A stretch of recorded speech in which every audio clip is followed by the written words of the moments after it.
A fierce battle was unfolding amid a raging storm, as if the heavens themselves thirsted to wipe all living things from the face of the earth. Here, one of the opponents fell at the hand of the legendary warrior who bore the majestic title King of Fists, an honorary title granted only to that one fighter who subdued the entire Jianghu solely by the power of his own fists. This invincible martial arts master was called by his title far more often than by his name, fearing his colossal might. The King of Fists was named Dan Wusun. Despite the victory over the enemy, a bleeding wound gaped on the body of the invincible warrior. Such a dire condition was the result of a treacherous ambush set by a mysterious faction. Now only two adversaries remained to face the legendary fighter. Both observers watching the course of the battle appeared to be quite skilled masters, and burning curiosity tormented the warrior. Where had these enigmatic enemies come from? However, before asking questions, the mighty fighter threw the body of his subordinate to the persistent youth, casting it at the very feet of the opponent. The unfortunate man could only desperately scream, begging the sword demon for salvation. However, unwilling for this pitiful body to stain him with its blood, he made the only correct decision in the situation. He simply destroyed his own subordinate, slicing the unfortunate man in two halves with a single swing of his blade. Honestly, such cruelty stunned Dan Wusun. A man capable of dispatching his own comrade without the slightest hesitation definitely preferred to fight with dirty methods. Moreover, the sharp gaze of the warrior noticed a plaque on the opponent's belt. There was a sinister symbol of blood and cruelty. Therefore, it was not difficult for Dan Wusun to conclude. These people belonged to a demonic faction. The young man himself, descending to meet the opponent, was sincerely impressed by the King of Fists, who managed to hold out for such a long time in battle. The legendary fighter truly justified his formidable title. However, the fighter ordered his opponent to be silent and not waste precious time in vain, for he would destroy this demon in any case with just 10 strikes. The sword demon himself was struck by the audacity of the old upstart. The formidable fighter immediately rushed at the daring opponent, delivering slicing blows to test whether this presumptuous king could keep such a reckless promise. In the end, skillfully dodging the attacks flying toward him, saturated with internal energy, Dan Wusun rapidly closed the distance, finding himself dangerously close to his enemy's face. He struck the audacious man with a punch of such crushing power that he even dropped his precious sword. Of course, the young swordsman was stunned, as he did not expect that the King of Fists, even in a wounded state, would be so swift and deadly. This was already the first strike delivered. 9 more remained to finally defeat the legendary warrior. However, Dan Wusun very soon realized a troubling pattern. All his attacks, honed over the years, missed the enemy's vulnerable spots. There was an oppressive feeling as if something invisible was restraining his movements. And the formidable fighter was right in his suspicions. Somewhere on the cliff still remained that vile degenerate who wielded energy fibers that intercepted the hands of the legendary fighter and prevented him from delivering an accurate deadly strike. At that fateful moment, the wounded sword demon had already regained his blade and struck the chest of the mighty opponent, aiming straight for the heart. The treacherous swordsman knew the end of the reign of King of Fists had already come. The warrior, unable to accept such a shameful fate, immediately tore the threads binding his hand and prepared to deliver his final blow. The magnitude of the destructive attack proved that the man was truly an unmatched master of his craft. All that remained for the sword demon was to rejoice that this devastating attack was not directed at him. Even the comrade of the sword demon perfectly understood how dangerous this move was. The swordsman managed to survive solely thanks to the help of his ally. However, the arrogant warrior immediately rushed to the fallen enemy. He felt that the King of Fists was still breathing, so he angrily demanded that he quickly depart to the other world. But at that fateful moment, the dying fighter, without much hesitation, extended his bloodied hand and unexpectedly delivered a crushing blow to the opponent's jaw. It was his 10th strike, and at that moment no one was holding him back anymore, so the blow turned out to be quite strong. After that last strike, his strength began to rapidly leave his wounded body. The legendary warrior understood. The end of his life path was inexorably near. However, all he could bitterly regret was that he did not manage to properly deal with that vile bastard, putting all his rage into the strike. In the end, the day was marked by the fact that the King of Fists, Dan Wusun, fell at the hands of the demonic faction. Meanwhile, the events shift to a luxurious estate on Mount Juhua. Under the careful watch of a devoted maid, the young man finally began to regain consciousness. Obviously, he had no idea where he was, what had happened to him, or who had healed him. As soon as the youth sat up in bed and examined himself, he was amazed to find that there was not a single injury left on his body after the brutal fight. The maid, bowing respectfully, immediately hurried to bring the young master some water after his long sleep. She addressed him as the first young master, and until Dan Woosen saw his reflection, he had no idea why such respect was shown to him. As soon as the man's gaze fell on his own reflection in the mirror, all the water he had managed to drink immediately spilled past his mouth in shock. The stunned warrior thought it was some kind of cruel joke, as if someone had decided to pull a disgusting mask over his face. However, there was not a single tie on his neck, nor a hint of anything like that, so there simply was no mask on his face. At this alarming moment, watching the first young master trying to tear off his own skin, the frightened maid ran in panic to call the doctor. In fact, the girl was extremely frightened, for today the young gentleman was behaving particularly strangely. At the same time, the hero himself blamed those two from the demonic faction for everything that happened. However, the rational part of his consciousness understood that this assumption was foolish. If the enemies had the ability to possess people in other bodies, they would surely have long since taken control of the entire Jianghu. However, the understanding of what kind of person he became after the death of the King of Fists was absent, so it was necessary to find out everything independently. When the warrior's gaze fell on the small notebook resting on the table, he immediately got out of bed to reach it. However, his new body was in a simply terrible condition. He felt like a newborn fawn, just learning to stand on its own legs. In the end, he somehow managed to reach the table and sit down, still looking at his feeble body with bewilderment. On the table lay a book dedicated to the trading group with the loud name, the Enka Company. It was a large group located near Mount Juhua. They were quite influential, as even the King of Fists had heard of them, although he had no connection to the traitors. Also, the recipient of orders from this company was indicated there. This recipient was the owner of the body into which the spirit of the warrior had moved. He was the eldest son named Li Jin-yon. All the letters that were sent to him mostly concerned money, gambling, and women of easy virtue.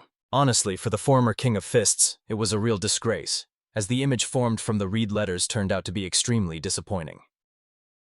Considering that no magic was cast on the new body, there was no mask on the face, and the warrior did not feel any strange energy inside himself, it is most likely that he reincarnated. This meant that his previous body was dead by this time, and the soul, wandering between worlds, had transmigrated into the body of Li Jin-un. The very thoughts of this made Dan Woosen believe that he had completely gone mad.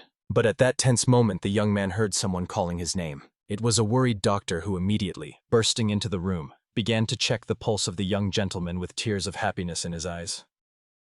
Obviously, the young man, not recognizing this man, only recoiled with rejection, not understanding what this unfamiliar old man wanted from him.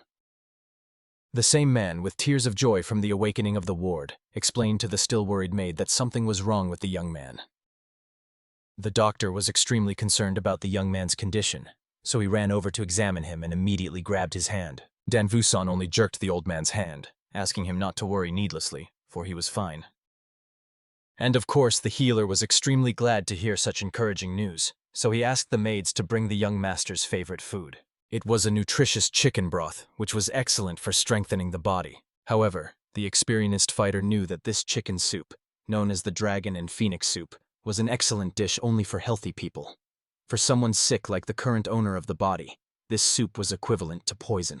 Moreover, the warrior noticed the healer's keen gaze, who was secretly trying to feel his pulse. Surely the old man found it strange that suddenly after waking up the first master looked quite vigorous and healthy. It became obvious. Something was definitely wrong with this healer. However, he continued to convince the young man that he needed to regularly consume this miraculous soup. Then he would become as healthy and strong as the youth participating in the legendary Dragon and Phoenix martial arts competitions. Dan Woosen then decided to find out how long these famous martial arts competitions had lasted so far.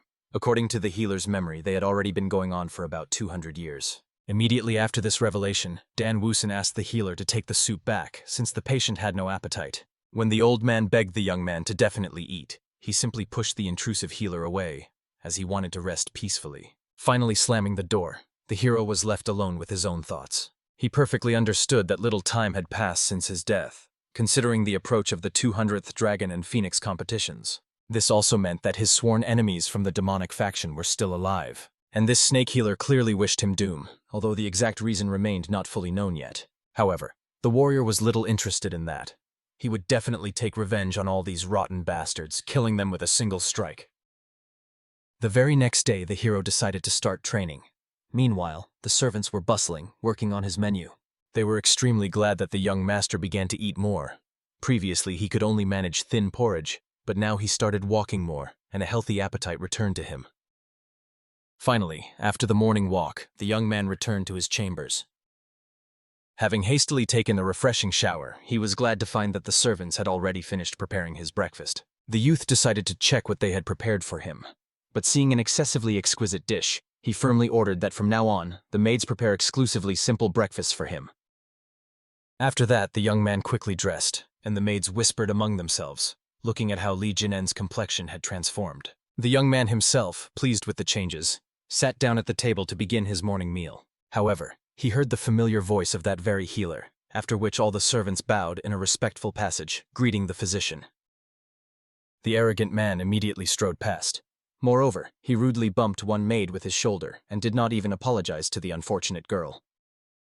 Dan Wusan, frankly speaking, was infuriated by the audacity of this presumptuous healer. As soon as the old man saw his ward, he immediately put on a hypocritical smile, greeting the first master. Honestly, for the former King of Fists himself, it remained a huge question why this man continued to so diligently ingratiate himself with him. The warrior literally could not wait to finally catch this little vile rat and understand what he was plotting. As soon as the healer came closer, the hero directly decided to find out why the medic had come to him. However, with the most concerned look, he reported that he could not control his anxiety about the young man's condition, so he came to visit him. The old man was extremely happy to see that the young master's complexion had improved. This meant that all the healer's efforts were not in vain. However, these saccharine words only provoked mockery from the experienced martial arts master. He directly admitted to the healer that he was well aware of his attempt to poison the ward with dragon and phoenix soup. Of course, the frightened healer immediately froze in place, stunned by the unexpected accusation. However, the old man tried to justify the incident as an unfortunate misunderstanding. With a forced smile, he explained to the clueless first master that dragon and phoenix soup was a nutritious tonic food. The hero calmly explained that this soup reminded him more of a deadly poison. And such a statement deeply offended the respected healer. So the old man had to remind him that all this time he personally had been treating the young master. However, realizing that he was an unwelcome guest here, the healer hastened to bow and leave the chambers. However, the hero was quite angry at his behavior, so he demanded that the man stay. The warrior was curious to find out which of the two was the true master, since the healer came to him uninvited, and now was leaving without asking for permission. Of course, the healer immediately faltered, since previously the heir had never paid attention to the old man breaking etiquette rules. Li Jin-en, having made sure he had sufficiently frightened the healer, eventually let the man go, attributing his behavior to a harmless joke. At the end, the young man only asked for writing supplies to be brought to the table, as he needed to send a message. The warrior decided to dictate, and gave the healer the task of writing down everything he was about to say. The message was composed on behalf of the healer, who admitted that the serious illness of Lord Li Jin-en was progressing, and therefore he must stay in the estate for some time. However, the healer asked that his client inform him how he should proceed further with the young man's life. Obviously, as soon as the man heard these treacherous words, he immediately froze and stopped writing, which did not go unnoticed under the keen gaze of Dan Wusan. The healer, with a forced smile, decided to find out from the First Lord why he was writing such a strange message. However, at this tense moment, grabbing a chopstick, the young man threw it with such incredible accuracy that the wooden object almost pierced the healer's throat completely. Then the shocked man noticed that a bleeding wound appeared on his neck. However, it was not deep enough to cause him serious harm, it was only a warning. Li Jinyan calmly informed his attending physician that he had long ceased to be the helpless Li Jinyan the old man once knew. The frightened doctor immediately began to bow humbly, not understanding what the master meant and why he was behaving so strangely. In the end, the former King of Fists had to explain the peculiarity of the dragon and phoenix soup. For healthy people, it was indeed an excellent tonic, but for the seriously ill young master, it was a real poison. Obviously, any worthy doctor should have known this. The doctor deliberately sought to keep the youth's energy in chaotic disorder. It was foolish that the healer tried to secretly check his belt when Li Jinyon did not die as he expected. And most importantly, the man could not even properly hide his intention to kill the young man. The hero noticed this precisely at the moment he sent the maid away with the soup prepared according to the doctor's recipe. Of course, the King of Fists knew perfectly well that this traitor was not acting alone, so he demanded that the name of the one who gave the order to the healer be written in the message. Honestly, the doctor was extremely offended that the young master suspected such a kind person like him. He immediately closed his eyes as if about to burst into tears from the unfair accusations. And Li Jinyon became very cautious, and rightly so. In the very next moment, the healer's face took on some sinister features as he sneered maliciously at the First Lord, amazed that such a worthless man as this youth had not a drop of prudence left. The former martial arts master himself was only glad that the man finally revealed his true face. And he frankly admitted that all this time he had wanted to get rid of the First Lord with dignity. However, now he had no other choice. He needed to kill both Li Jin and himself and all his servants so that they would not blab to outsiders. After that, the old man took out one of the acupuncture needles to strike the Lord's body with it.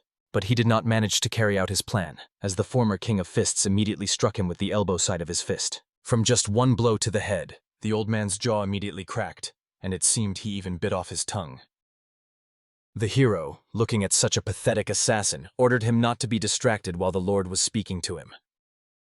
In fact, although the blow seemed familiar to the warrior, he suddenly felt a dull pain in his arm. He could not believe that he, the former King of Fists, was feeling such pain from such a light blow. Apparently, his new body was indeed in a deplorable state. That means he needed to rapidly restore his former strength. As soon as the youth manages to do this, it does not matter with whom.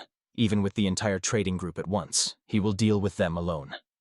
However, in order to regain his former power and wipe his sworn enemies off the face of the earth, the warrior had to master the art of Gonsun Men. Suddenly, the young man grabbed his head, experiencing such an unbearable headache that his vision began to darken rapidly, as if the darkness itself was devouring his consciousness. After that, a clear silhouette of the late Mockinsop appeared before his clouded eyes, and then, like a turbulent stream, all the memories related to the owner of this body flooded in. They flashed before his inner sight in an instant. Unable to withstand their crushing force, without even realizing it, Dan Woosen shed a sparse tear. Now he finally grasped the bitter truth. His soul had transmigrated into the body of the eldest son of a prosperous trading group. Li Jinen never possessed the sharp insight that his second brother had, nor did he have the overwhelming strength that his third brother was famous for. He was simply an unworthy eldest son. Trying to compensate for these harmful shortcomings with gold, the young man ended up mired in a life of debauchery and carnal pleasures. When the unfortunate one realized his fatal mistakes and decided to change, it was already hopelessly late. Because he neglected his own health, he was sent to this secluded estate. Which is not surprising, considering that even his main clan was so little interested in him. So this estate actually became a genuine place of exile. The original problem of Dan Woosen was that he reincarnated into this body without any memories of the previous owner. However, now the warrior could finally focus solely on martial arts and not have to figure anything out by trial and error. And yet the soul was tormented by sadness from the realization that Li Jin-un had wasted such a talented body pointlessly. Fortunately, with the invaluable knowledge of the King of Fists and several rare elixirs, the warrior could rapidly reach the highest level of mastery. Thinking about elixirs, the young man immediately glanced around the room and discovered a whole stack of banknotes resting nearby. Remembering the life of Li Jinen, it became obvious. All he had was an abundance of money.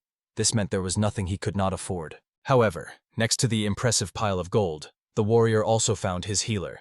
By this time, already lifeless, the deceased would also do well to be buried. After solving all pressing problems, life began to flow slowly and measuredly. A whole year has passed since the reincarnation of Dan Woosen. The maids also lived their usual lives, tidying the rooms, until suddenly a young gentleman came to them. He was a member of the security squad of the trading group and arrived to deliver a message for the first young master Li Jin-un. The maids immediately pointed the arriving guest in the direction where their master might be. However, to be honest, when Mockinsop saw the young man, he was literally jolted with amazement. He no longer resembled that fragile first young gentleman at all, who could do nothing but drink incessantly and lead an idle lifestyle. Obviously, several seasons passed while Dan Woosen continued to perfect his body. During this precious time, his energetic essence manifested, and he engraved on this flesh all the martial arts necessary for survival. The former King of Fists preferred to call them the art of enlightened mobility, the art of the enlightened body, the swift step as well as the art that allowed him to command lightning. This is the art of white lightning in 10 phases. To date, thanks to relentless training, the warrior has already reached the 4th phase. Everything was going quite well, as far as he expected. The master had reached such a high level that in flight he could cut a falling leaf perfectly in 2 halves with just 1 foot. But even this impressive level was still not enough for the young man. It was just at that moment, while he was engaged in training, that one of the guards of the trading company came to him. Entering the garden grounds, he hurriedly bowed and respectfully greeted the first young lord. The guard also explained that he had arrived to deliver a letter from the young man's main clan. The warrior immediately extended his hand to take the message and familiarize himself with its contents. From his confident and piercing gaze, the guard grew even more doubtful, as it was hard to believe that before him stood the very young master he had known before. He had always been a fragile, sickly youth. While ManhwaCapped stared at the lord with undisguised amazement, Dan Woosin himself was somewhat displeased, so in the end, he even had to urge the guard to hand over the message more quickly. After that, they settled in the gazebo while the guard patiently awaited the reaction of the young master. The letter reported that the young man's father had fallen ill and was constantly bedridden, struck down by an ailment. However, the message contained not a single explanation for the cause of his illness. Fortunately, ManhwaCapped knew something about this. The guard had suspicions regarding the Uang clan. Most likely, the current deplorable condition of the head was provoked by their vile hands, as the group had been paying them tribute all this time under the pretext of payment for protection.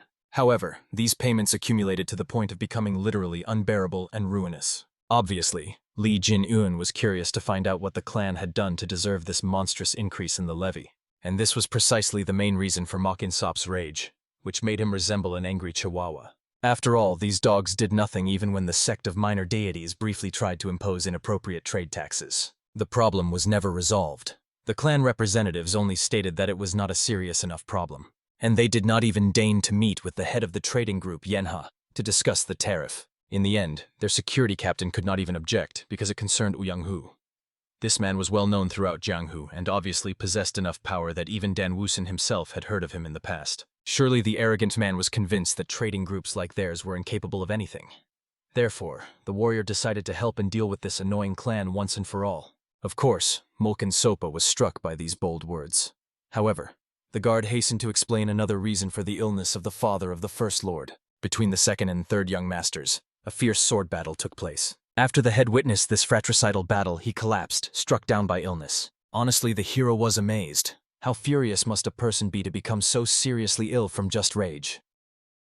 Moreover, how foolish it was for the brothers to engage in a duel before the head of the group of merchants, and with drawn swords at that. ManhwaCapped thought that the first gentleman was worried about being drawn into this bloody fight.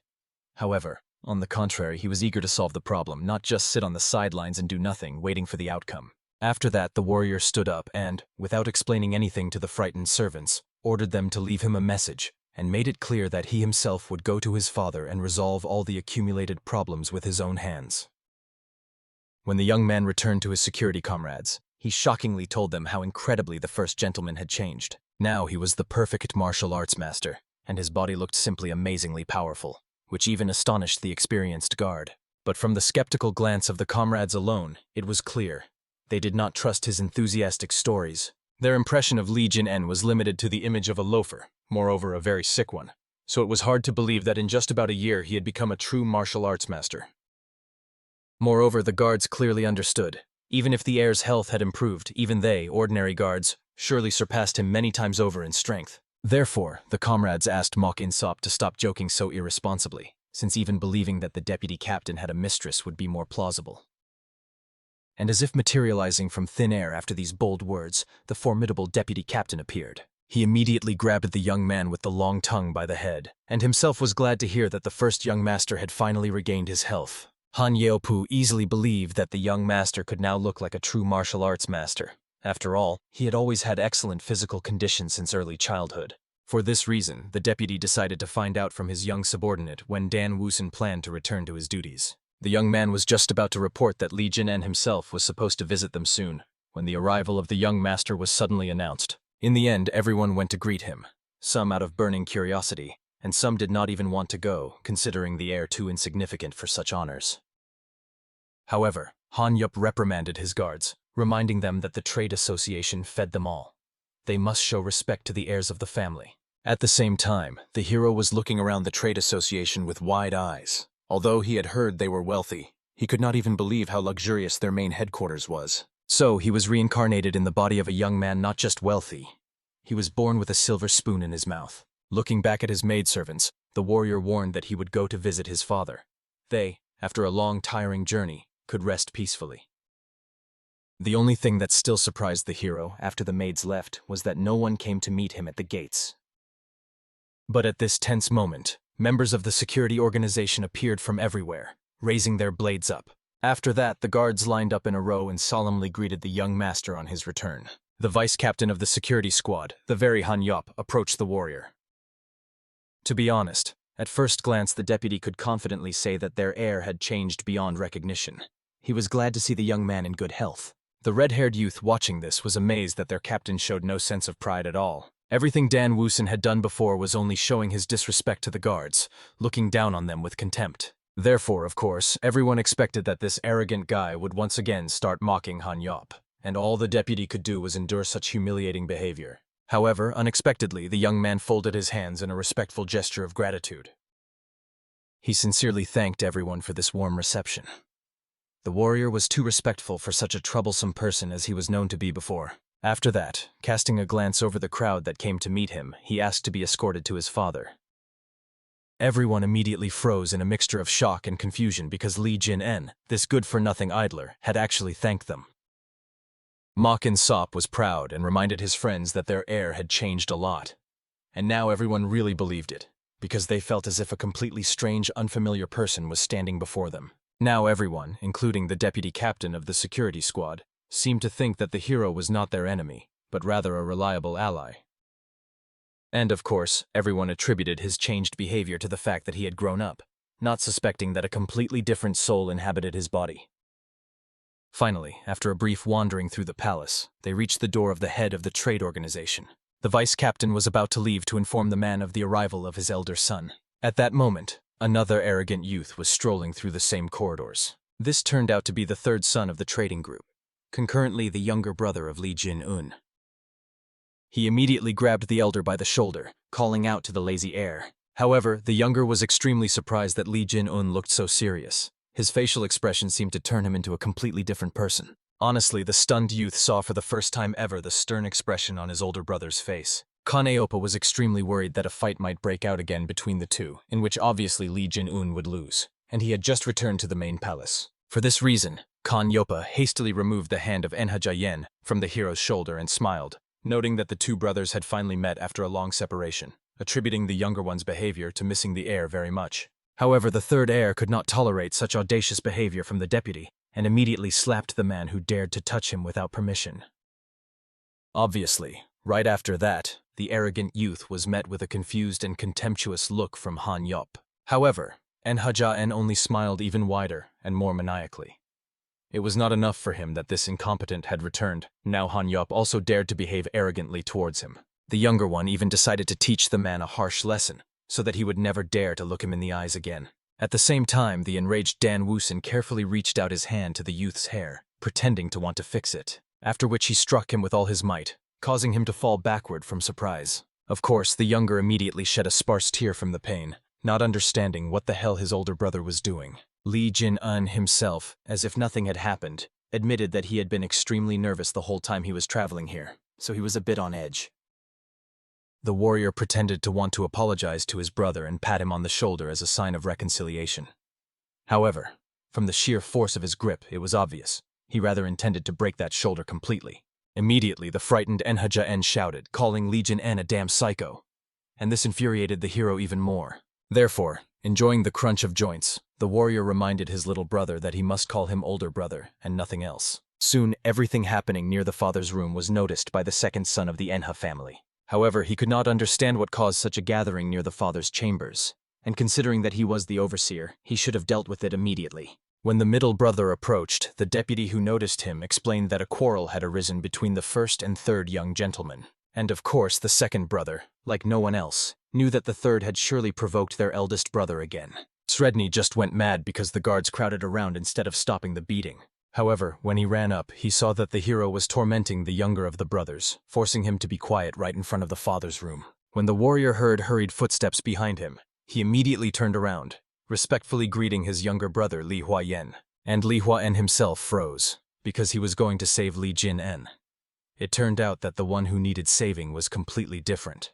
After that, all three met in the room to drink tea and discuss everything. Li Huayen admitted that he had heard rumors about the return of his older brother home, and was surprised that he looked so healthy and strong. At that time, Dan Vuson himself was closely watching the behavior of Yenha Jiayen, not allowing him to sit at the table or lower his hands in order to torment him more painfully. After that, the warrior thanked the second brother for his concern, as he was indeed in good health. However, noticing the younger one, the hero became curious.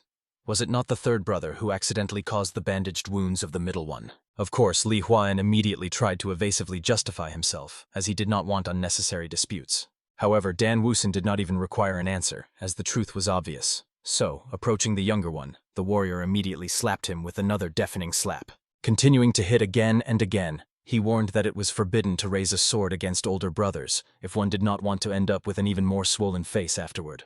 The younger one continued to sit by the table, literally ready to burst into tears. He did not believe that it was Li Jin-en who had beaten him. After all, Li Jin-en had always been a weakling, forever serving him just to avoid being beaten himself. Li Hua-en, on the other hand, was clearly proud of his older brother, who had so humiliated their conceited younger brother. Although literally a couple of years ago, the best thing their older brother could do was avoid blows from Enha Jia-en. Therefore, Li Hua-en decided to find out what had happened to the older brother in that estate, as he returned from there a completely different person. However, without answering the question, Dan Wusun became interested in the scrolls resting on the table. These scrolls contained a list of employees whom Li Hua-en needed to take with him to the conference the next day. Of course, Dan Wusun immediately began to study the list of these employees. He was eager to find out who exactly had recommended that treacherous healer to him. However, very soon the warrior realized that the conclusion was obvious. There was only one person who recommended absolutely all employees, from deputies to guards at the entrance gates. This person was none other than Uang Hu. Upon reaching this troubling conclusion, the first heir had an important question for his second brother. He was eager to find out which of the brothers cooperated with the Uyang clan, for there was simply no better time to confess this. Immediately, a suffocating, agonizing silence hung in the room. However, the two younger brothers were horrified with the same astonishment, amazed that the hero suspected them of something so shameful. Both would swear that they would rather die than allow members of a foreign clan to seize their business. After all, the trading group was a precious inheritance that their father had elevated with such incredible effort. And of course, the young man was glad to hear these sincere words, as it meant he would not have to destroy his own brothers. Then the warrior had a couple more questions, from which he learned that all the senior officials would be present at tomorrow's conference. This was the perfect opportunity for Li Jin-en to also participate in this important meeting. Immediately after that, without even saying goodbye to his brothers, the hero left to visit his father. Therefore, all that was left for the two remaining was to guess what had happened to their older brother during the separation. Enha Jia-en simply could not hold back and tore his hair out in burning envy. After all, he was the one who was supposed to go to that sacred mountain instead of the older brother to become even more powerful.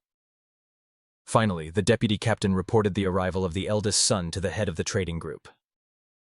As soon as the heir entered the chambers, the maid respectfully bowed to the masters in order to leave the room, and the man shifted a weak, exhausted glance to Li Jin-un to greet the returning son. Of course, Li Sung-min was extremely curious about the noise he heard outside. However, Dan Woo-sun did not want to disturb his father, the owner of his new body, because of the incident. The warrior decided to discuss the fact that the man had been feeling unwell lately, and he admitted that recently he had been very worried about accumulated problems, which his elderly body could not cope with due to the oppressive stress. However, Li Sung-min was pleasantly surprised that his son had changed for the better. The young man's face looked different, as if he was no longer the former weak-willed Li Jin-un. The main thing was that Li Sung-min was sincerely glad to see that the young man was doing well, and all the former King of Fists could do was nod reservedly. For him, these were strange, previously unknown parental relationships, since the warrior grew up without parents and did not even know what it was like to have a father. However, in the memories of the owner of this body, his father was an extremely important and great figure. Therefore now, when the young man held Li Sung-min's hand, he could not understand when this majestic figure had so imperceptibly become so fragile and small. The mere thought of this fading caused him pain. Therefore, the former King of Fists asked his father not to worry about anything. He swore to exert all his efforts to eliminate the cause of the stress troubling the gentleman. Of course, the man immediately became anxious, as he did not quite understand what his son was hinting at. Li Jin-un did not explain, asking his father to rest well. However, seeing his strange, ambiguous smile, icy shivers of premonition ran down the spine of the head of the trading organization. The next day, the very meeting of the trading group finally took place. Present there was also the very Uang Hu, the commander of the security detachment, as well as a skilled martial arts master of the Ouyang clan. His comrades began whispering with Uang Hu, as they could not believe they were really seeing the eldest son of the head of the organization. The young man had long been in exile, so it remained a mystery to everyone what he was doing here. For the most arrogant man himself, everything was obvious. Finally, using his head, this guy began to worry about his position in the group. Finally, Li Huaen finished the main part of the report and, hearing no questions, decided to move on to the next item on the agenda. However, unexpectedly, Uang Hu spoke up, wishing to make a proposal. The man announced that he had heard. After the return of the first young master, he still had no security assigned. Therefore, the commander could recommend his people. Of course, many were extremely concerned that half of the trading group already consisted of people belonging to the Uyang clan. Apparently, Uang Hu had no idea when he should stop in his greed. However, as soon as the man uttered this bold thought, Uang Hu casually dropped a toothpick into his cup, causing it to shatter into small fragments. With a cunning smile, the commander apologized for his hand suddenly trembling. After that, he gave those present an extremely threatening look, as if to make it clear that it was better not to oppose his will. Afterwards, he scanned the crowd, wanting to know if there was anyone who wished to speak about his proposal. No one raised their voice, so Uang Hu considered the matter already closed. However, the only one who opposed was precisely the first young lord, who categorically disliked this audacious assumption. Rising from his seat and approaching the enemy, the warrior decided to voice his own proposal. He felt that now was the right time to dismiss the commander of the guard detachment, Uang Hu. Of course, everyone was amazed by the incredible bravery of the first young lord. Uang Hu's own subordinates took the hero's words as a bold joke. Apparently, he did not realize how much their captain cared about the safety of the trading group. Even Uang Hu himself burst out laughing at the fact that Li Jinen suddenly intended to dismiss him. In the end, the commander had to carefully hint to the heir that during the time he had been bedridden sick, he had completely forgotten that the affairs of the trading organization did not concern him. However, Dan Woosen only smirked at his arrogant words. Unable to endure the scoundrel's insolence, the former martial arts master immediately raised his fist. The power of his strike was so colossal that even the floorboards cracked beneath their feet. So far, only the table was destroyed, not the face of this insolent man. The hero demanded that Uang Hu no longer dare to be so insolent to him. Perhaps he had forgotten because the warrior had lost his influence. However, the trading group rightfully belonged to him. Shortly before the meeting, worried about his brother's decision, Li Huayan finally understood why the hero decided to join the General Assembly. But the middle brother tried to warn that Uang Hu was in a much higher league compared to them. They could not compete with such dangerous people. Therefore, the youngest brother earnestly begged the eldest to reconsider and stop opposing such a formidable opponent. Dan Wusan only sighed heavily, then told the youngest brother an interesting fact from the history of martial arts masters. If they are underestimated, usually the one who underestimated will very quickly be overwhelmed by the crushing power of their enemy. The warrior asked Li Huayan to look at the current deplorable state of the trading group. Right now, the group was practically being absorbed by these insolent people from the Uyang clan. And indeed, Li Huayan did not notice this. He was busy with other problems, not seeing how much the clan had grown at the trading guild base. However, seeing the worried expression on Li Huayan's face, Li Jinyan comfortingly patted him on the shoulder.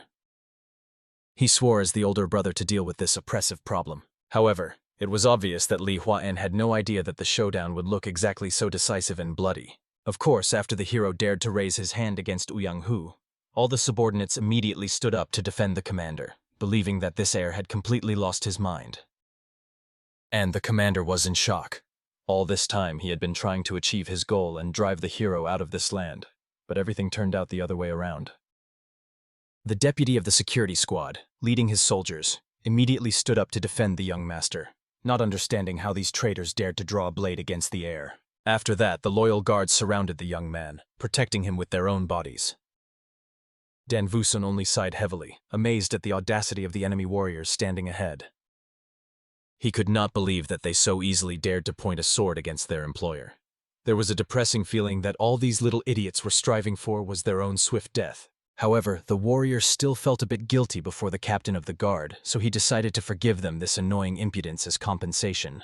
Uang Hu did not understand what kind of guilt was being talked about at all. Therefore, the former martial arts master had to explain.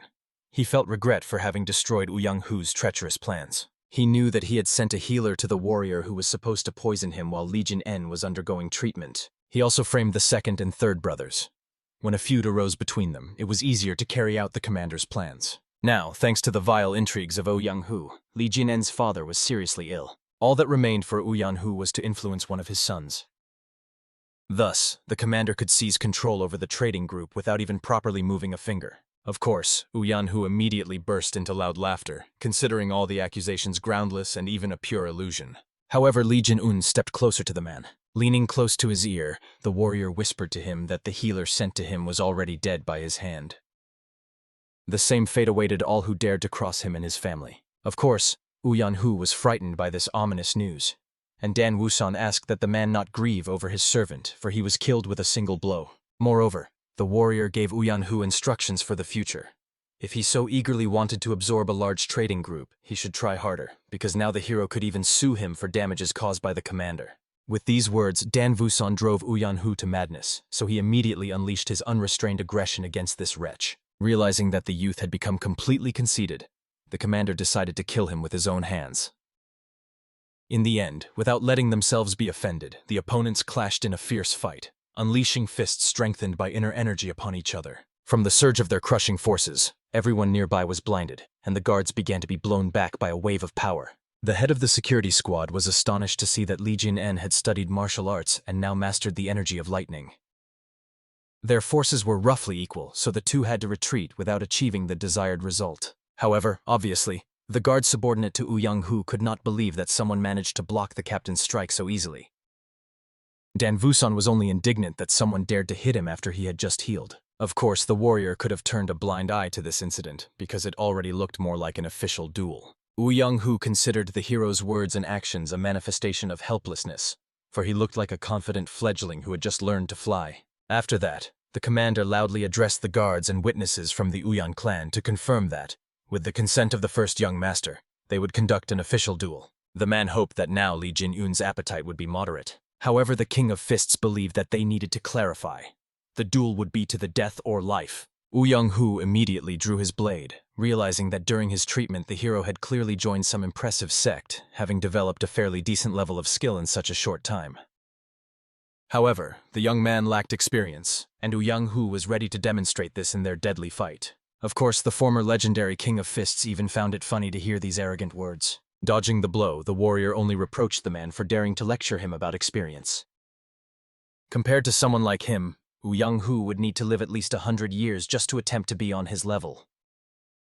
In the end, the warrior unleashed a strike to his chest with enormous destructive power, unseen even by the commander himself. The hero, looking at his stunned appearance, decided to fully demonstrate what a real gap in experience looks like. After that, he swiftly approached the enemy like a lightning strike, using the enlightened art of movement. The frightened man desperately tried to block with his sword. A fierce battle ensued, and here Dan Wusan fully suppressed his enemy, who was forced to defend himself pitifully. Obviously, the commander immediately began to panic.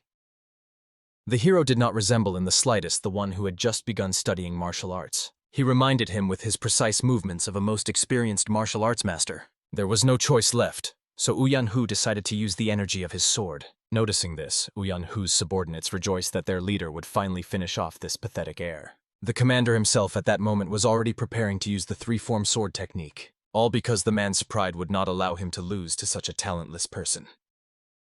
However, in just a moment, the young man managed to use a quick step and swiftly dodged past the blade. At the end, the warrior only said goodbye to Uang Hu before delivering a deadly strike. The strike was of such crushing power to the jaw that the man's body flew high into the air, breaking through the roof above his head. Everyone saw that a strange explosion of energy occurred in the distance. The healer, who was near Li Songmin, hoped that at least the leader of the trading group would explain what had just happened. And the man only looked sadly into the distance, realizing that his eldest son had studied martial arts and reached incredible heights. Finally, the body of Uang Hu collapsed back through the hole in the ceiling, falling at the feet of the victor.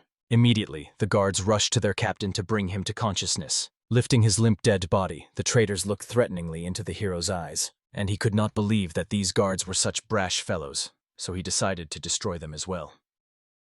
Stepping forward, the deputy captain could testify that there were no violations in the duel between these two. However, he also warned that Uyang's leader might demand a rematch through a repeated duel. In that case, the trading company would not be able to refuse. Honestly, Dan Wusan was not at all frightened by this demand, as he did not intend to let them go so easily. The warrior warned, if kindness is shown to him, he will respond in kind, but if hatred is shown to him, the enemy will receive it doubly. However, he warned that if anyone from the trading group opposed their fight, then the responsibility would lie solely with Li Jin-en and not with the entire trading group. Of course, the second brother immediately panicked, warning the elder that this was too dangerous a game. But the King of Fists himself reminded them of his previous words. The trading group belonged to him. However, this group also belonged to his father, and the guards who met the returning young master early in the morning. And of course, it belongs to the employees who feel genuine joy just watching Dan Woosen eat, so their trading group had no intention of falling for the vile tricks of such scoundrels from the Ouyang clan.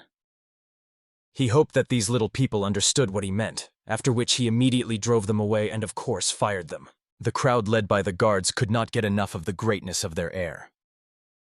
The enraged Ouyang guards still had to leave. However, even as they left, they fully understood that they would return for bloody revenge again. Finally, when the commotion subsided, Dan Woosen glanced at the people who watched their duel with bated breath. Mok and Sop could not hold back, so he immediately began to admire the young master who won this fight.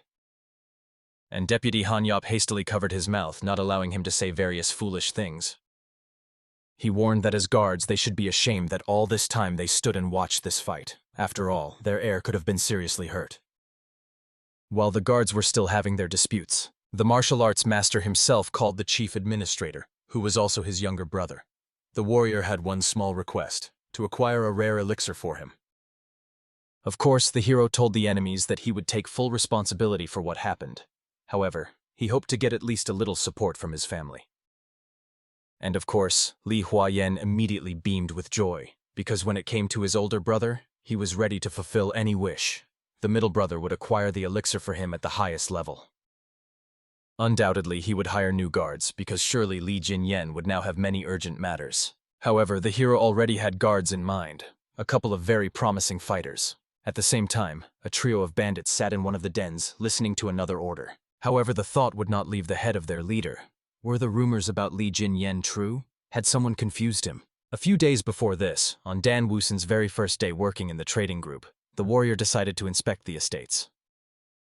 He was accompanied by the deputy of security, showing the heir what he might have forgotten during his absence. Noticing something curious on the street, the hero turned to Han Yup to find out if he had eaten at all today. Of course, the deputy was surprised that the young man was asking him such a question. In the end, the guard hastily explained that he hadn't had time to eat because he had been working from dawn without a break.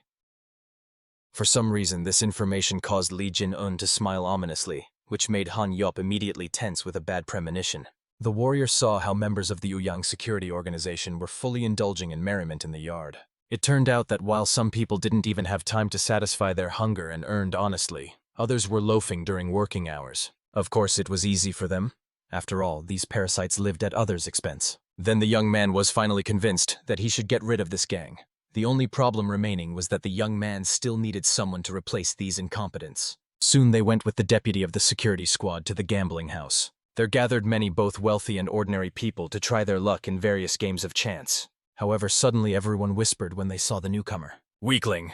That's how they dubbed the senior young master from the trading group. Regulars even thought that the guy had died because he hadn't appeared in the gambling establishment for a long time. So they were extremely curious to find out how much gold he would squander this time. Ignoring the malicious whispering, the young man descended to the lower floor, where a stout servant was seated. Immediately upon seeing the newcomer, he became alert. However, he quickly recognized the young master and friendly poked him in the shoulder, thinking that the heir had come again to make them a generous donation. However, Dan Woosen strictly warned, if this impudent fellow continued to touch him, the warrior would turn him into pork fat. Of course, the servant was extremely angry that the young man dared to behave so disrespectfully.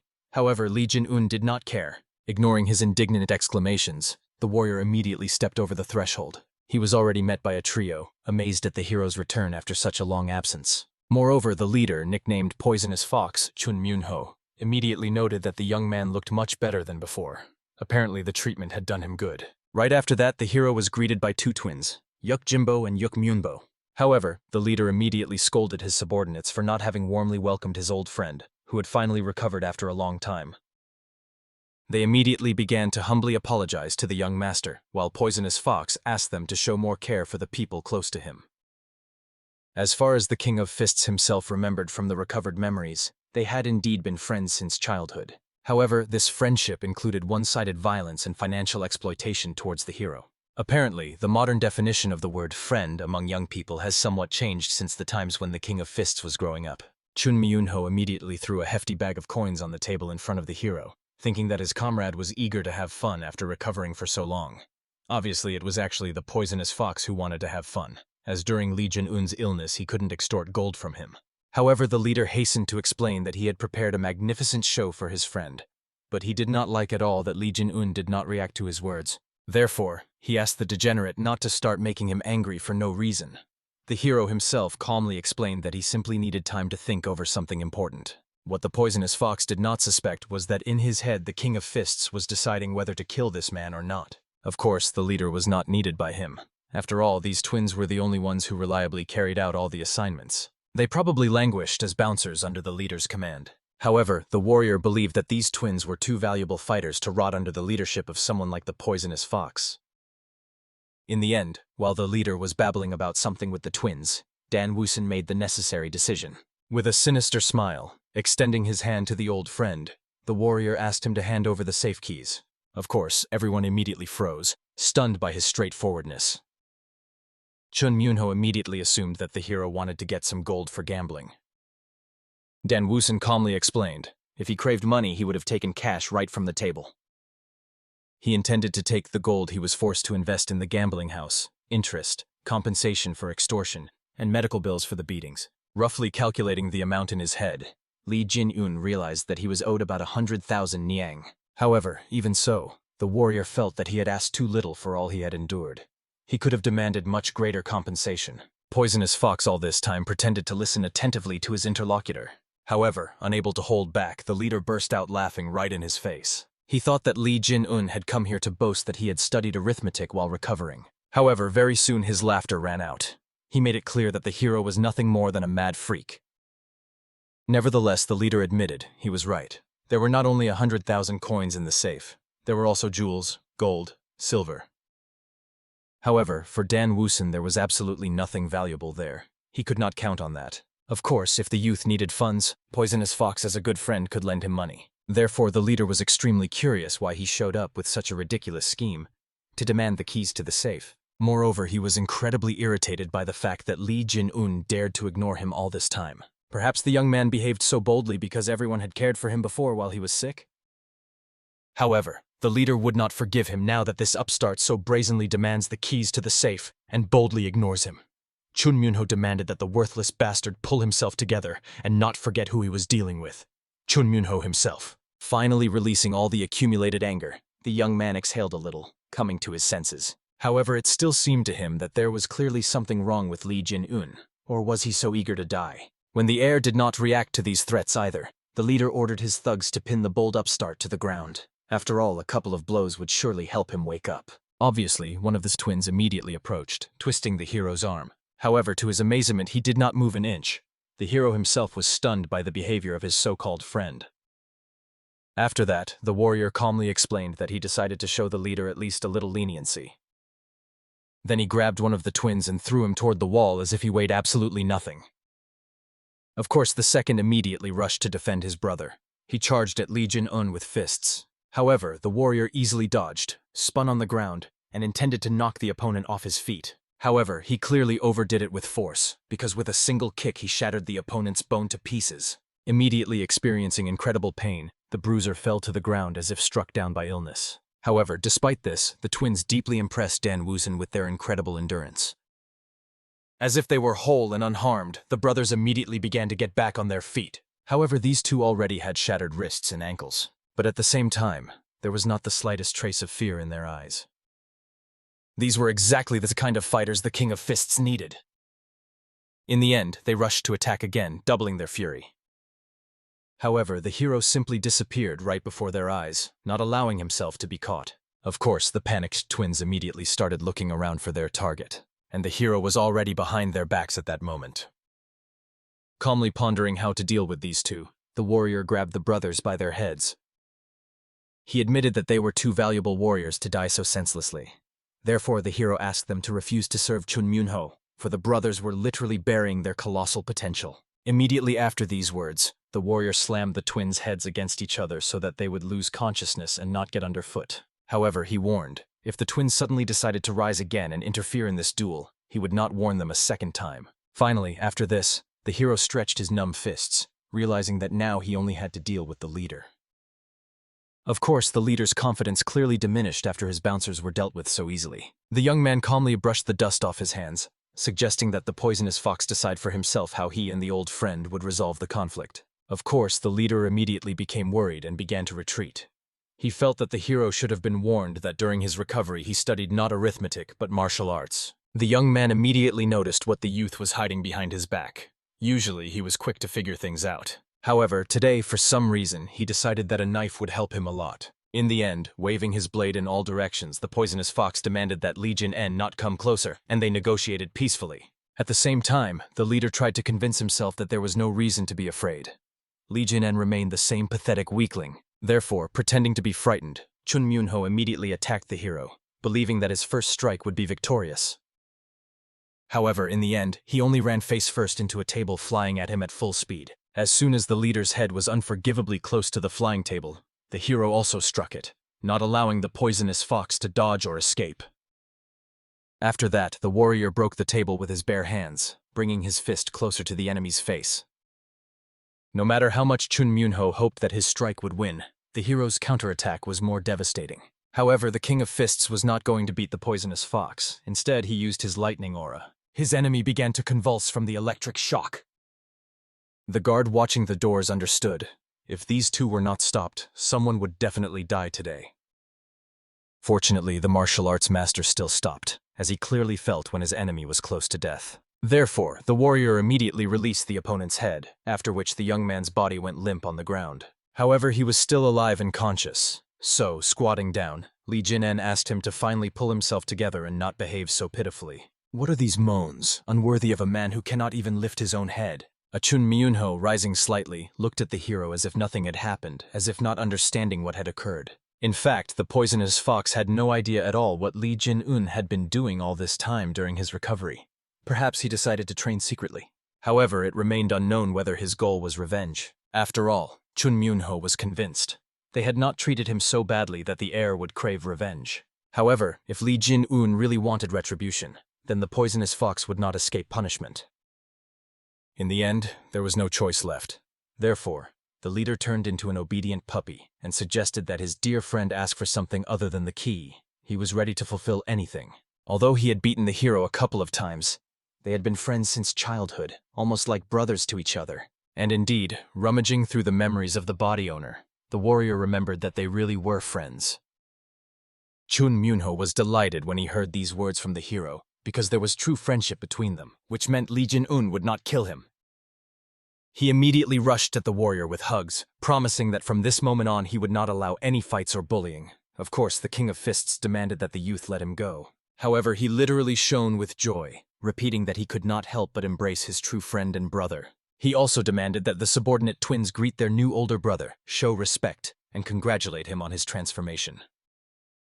However, for Li Jin-en himself, all these tales about friends sounded ridiculously laughable. And the poisonous fox himself perfectly understood.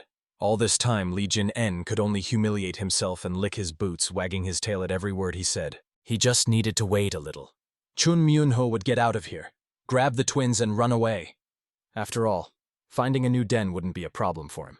At the same time, as if not noticing the enemy's thoughts, Dan Woosin turned to the two twins. He reminded them, when someone is called an older brother, it is a lifelong vow. The warrior wanted to know, were these two ready to make such a vow? They immediately looked at their leader, and the poisonous fox ordered that they swear immediately to be brothers from this moment on. They had no choice, so the two immediately nodded, agreeing from this moment to be younger brothers to Mr. Li Jin-en. The poisonous fox was happy, hoping that finally the problem was solved and they would be released. However, the King of Fists himself understood.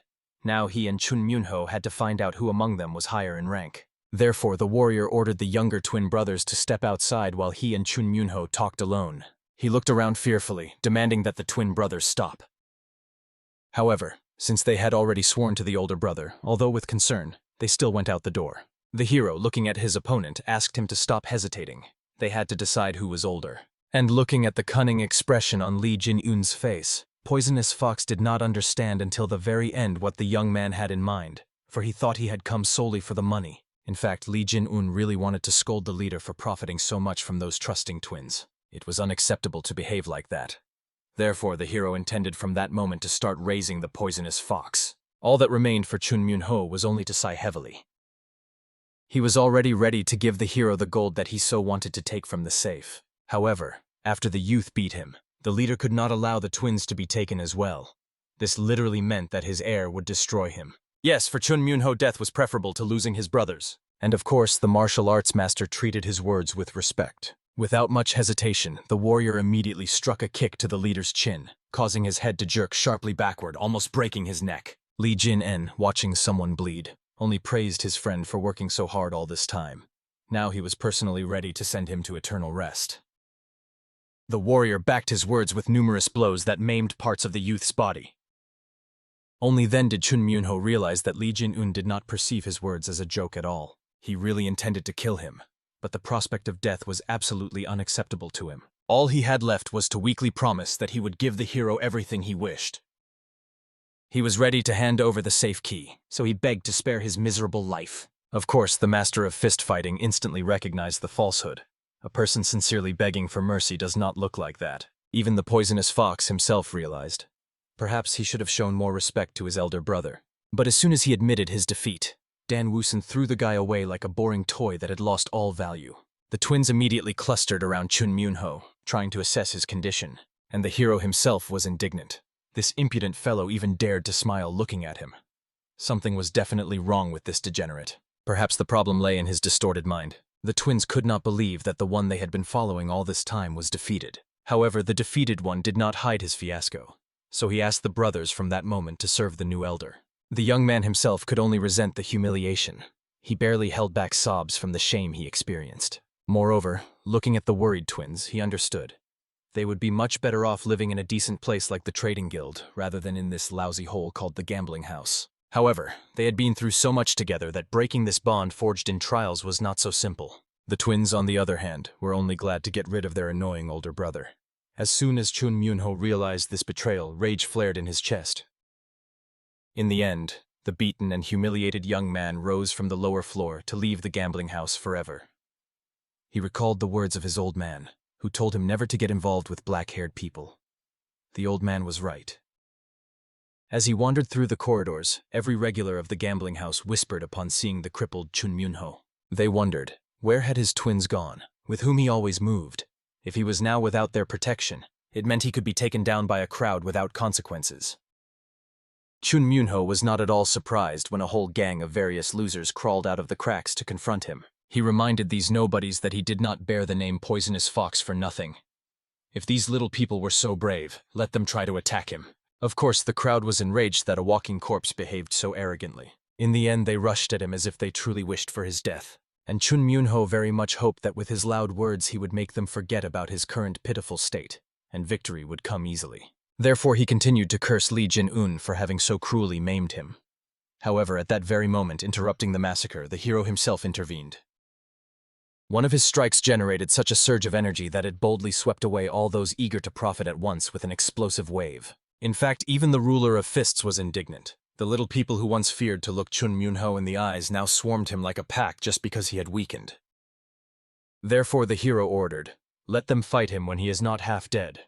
Otherwise, they are no different from a bunch of dishonorable jackals." After which, as if nothing had happened, he ordered the twins to take out of the safe everything that might be useful. Chun Myung-ho, taking advantage of this moment, left the place of humiliation, cursing those freaks who even dared to behave like righteous heroes. Finally, when everything belonging to Chun Myung-ho had been completely removed, they went back to the guild. However, the twins only now decided to thank Lee Jin-un for having decided to help Chun Myung-ho at that critical moment, after which they bowed and, as if nothing had happened, silently continued to do their work. The hero understood. He was surely not the only one wondering why the twins so devotedly followed Chun Myung-ho. Some said they were brought here as slaves. Others claimed they obey out of fear. Even the hero himself believed that the reason lay precisely in this. However, no one sold them, and they were not bound by any fear at all. Well, even after living 2 lives, the hero, unfortunately, still could not comprehend the true motives of people. Therefore, not wanting to dig into their past, he simply followed them, escorting them home. At the same time, an unknown young man was spying on Lee Jin-yeon, who was in the company of the twins. Honestly, he could not believe that this was the very Li Jinyon he had known before. At the same moment, the hero introduced new members to the guild. The maids, honestly, were amazed by the gigantic scale of these twins. The next day, the third brother, as if nothing had happened, was walking around the estate grounds, fuming. Since the arrival of the eldest brother, every day had been somewhat restless. Just recently, he suddenly brought a whole pile of money, and then brought two big guys whom he did not like at all. However, suddenly he heard some sound. However, he quickly calmed down upon seeing a familiar face. It was a guard who flew through the gates with a huge cart covered with two coarse fabrics. The wagon was loaded to the brim with the most precious essences and the rarest herbs. The delivery was overseen by Li Huan himself. He strongly urged the workers to exercise maximum caution and leave the cart where it would be safe. Of course, the third brother immediately rushed over to find out what was inside all these chests and why everything was delivered. However, when he opened one of them, he realized inside lay the very century-old elixirs for which people had been queuing since dawn. The father, who appeared calmly, explained that he had personally made the entire order. Naturally, as soon as everyone saw that Lee Sun-min himself had come to look at the delivery, they were frightened. The father was still not allowed to leave his chambers. The third brother, as if nothing had happened, decided to ask the parent what he intended to do with all these elixirs. He clearly remembered Li Jin-en had actually requested only one elixir. This meant that perhaps a couple would be left for him too. However, the young man was soon disappointed, realizing that not a single potion was meant for him. Of course, he was indignant, trying to point out to his father there were far too many elixirs. The elder brother would never use them all in his lifetime. Even one elixir was enough to change Dan Wusun's fate forever. However, Li Sun-min believed, considering how much they had spent on Uang Hu and his gang of minor gods, this price was quite acceptable. It turns out that not long ago the leader sent letters to the heads of branches, longtime friends, and respected major merchants, informing them they urgently needed to purchase high-quality elixirs to overcome the crisis threatening the trading group. Obviously, if they had collapsed, these people would also have suffered losses. Therefore, the matter was taken very seriously. After all, appointing Uang Hu as the captain of the security squad was his idea, and Li Sun-min believed he should take responsibility at least in this way. Of course, Kan Yop considered it a very wise decision.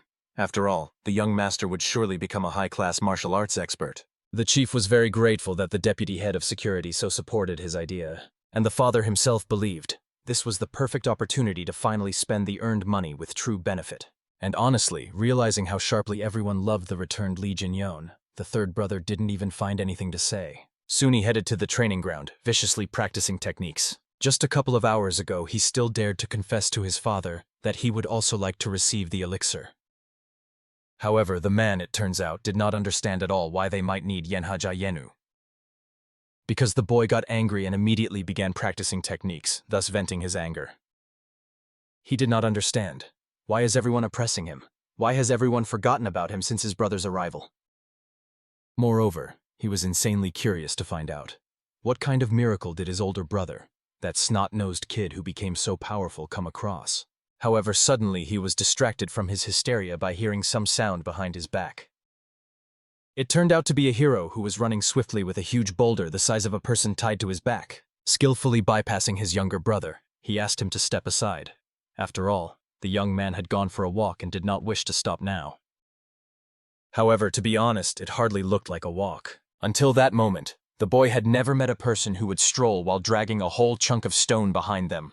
Moreover, he saw the brother was indeed extremely focused and continued practicing.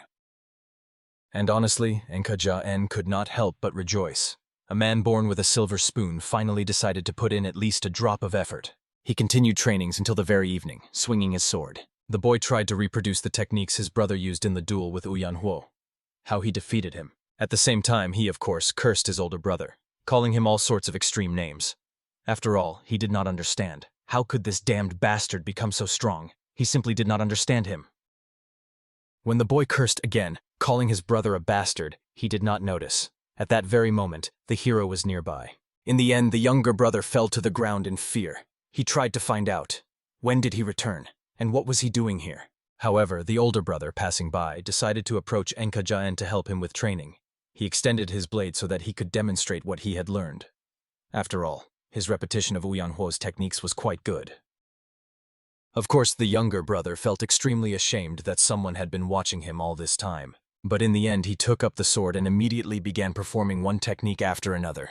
However, despite the fact that he was pleased with the successful stabbing strike, the hero only criticized it. Angered, the younger immediately turned to his older brother, demanding that he watch his language. However, unexpectedly, he noticed a fist was rushing straight to his face. Only at the last moment did he manage to defend himself from this attack using his wooden sword. Li Jin himself warned. After the enemy's distracting maneuver fails, he decides to close the distance. This is necessary so that the enemy can only defend and nothing more. In the end, realizing that Li Jin could accidentally kill him like that, Manhwa obediently retreated, signaling that he no longer intended to fight. However, he noticed the older brother was serious. Therefore, he had to take up the blade again. He attacked and immediately let out a battle cry. However, when he looked back, he saw no one in front of him, as if the hero had completely vanished into space. It turns out, at that moment, the Master of Fists was already behind his back. And he warned, when people lose the advantage and are backed against the wall, they always pull out their best trump card. In the end, in an instant, the young man found himself under the threat of a fist. Only by fearfully raising his head did he avoid that this attack would smash his skull. As soon as the hero retreated, the younger immediately fell to the ground. His legs literally buckled. He realized, if his brother had not stopped, he would already be dead. Without the slightest embarrassment, the elder explained, "A stabbing strike has less chance of hitting than a chopping one. And also the three-form sword art, the first form of which Uang Hu tried to use, must be used with extreme caution. If the opponent is faster at the moment of using the technique, then the outcome of the duel is already decided." At the same time, somewhere deep in his soul, Dan Woosen was indignant. If he were in his former form, someone like Uang Hu would not even have time to draw his sword. However, now his body did not correspond even a quarter to what it was when he was the Fistmaster. For this reason, Uang Hu is not a victory to be proud of. However, he clearly remembered the people he could not defeat, even being the King of Fists. So he needed to become much stronger than before in the shortest possible time. However, unexpectedly, the young man heard someone was calling him. It was the maid who informed about the arrival of guests. So the hero, thanking her, said goodbye to his younger brother, finally giving him one more poke, which turned out to be quite painful, so Manhwa almost burst into tears. He tried to find out why the older brother was behaving that way. However, the latter reminded him he was a degenerate, which meant he could afford such behavior. Somewhere at the same time, behind the hero's bedchamber door, three were whispering among themselves. They did not believe that he knew martial arts. After all, they remembered the first son of the trade guild as a person who chased girls and drank without stopping. However, the boy in green clothes continued to prove to his friends he had seen it all with his own eyes. A few days ago, he got drunk and was passing by the mountain house, which was run by Chun Myunho. Then he saw the hero together with two people who were packing things to send directly to the trade guild. That voice seemed familiar to him, so he continued to watch. However, when he turned around after clearing his stomach of what he had drunk, the hero had already disappeared. For this reason, no one believed him. But everyone preferred not to press for now, because they came here to verify the truth of these words. As if nothing had happened, they flung open the hero's room door to see. Had he remained the same? However, they were met with the stern looks of the twins and the confused gaze of Li Jin, who clearly did not recognize these three. Immediately, they fearfully slammed the door and ran outside. Grabbing the maid, they began to interrogate her. Was this really the same young master? After all, they were sure. It was more likely that the head of the trading group had swapped the child. The maid tried to calm them down. However, they were more than certain. Either they were hallucinating, or they had really drunk too much. Could they have been so wrong? It was simply impossible for the formerly weak and frail boy to have become such a muscle man now. It was too absurd. After all, he no longer resembled one of the four heavenly kings of Lovelaces at all. While they whispered about the hero, he opened the door to greet the three of them. After that, he asked his maid to take the twins, escort them to the common dining hall, and feed them well, since they ate quite a lot. While they left, the trio also tried to hide to avoid attracting unnecessary attention. However, nothing worked, so the hero calmly called out to them, which made them twitch. He simply calmly beckoned them with his finger, inviting them to enter the bedchamber. It was not polite to keep guests waiting at the threshold.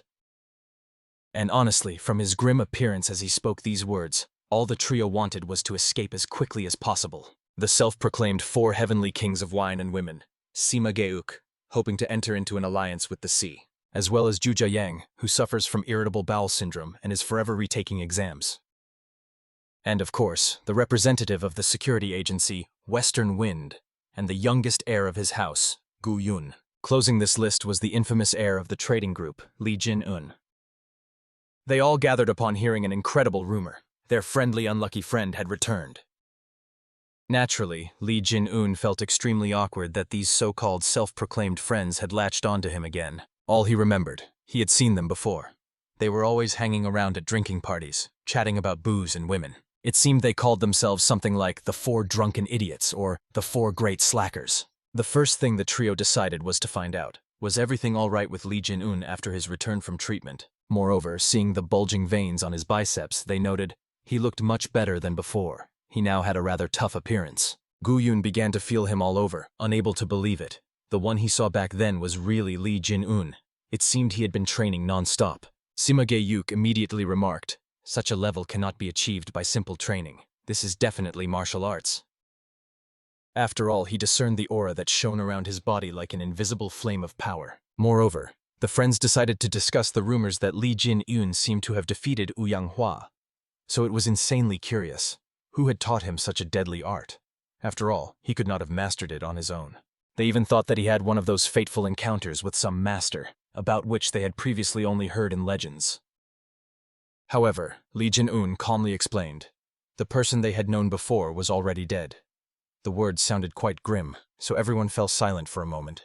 The silence was broken by Zhuja Yang, who wanted to find out what were their comrades' plans for the future now. However, he only recalled the demonic faction.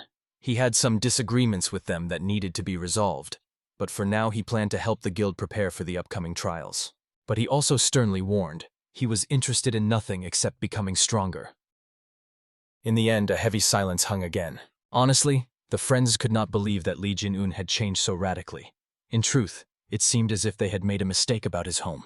This was a completely different person. The only one who was not surprised like that was Sima Ge-yuk. He remembered the conversation with the hero before his referral for treatment, when the young man admitted his father was extremely disappointed in him.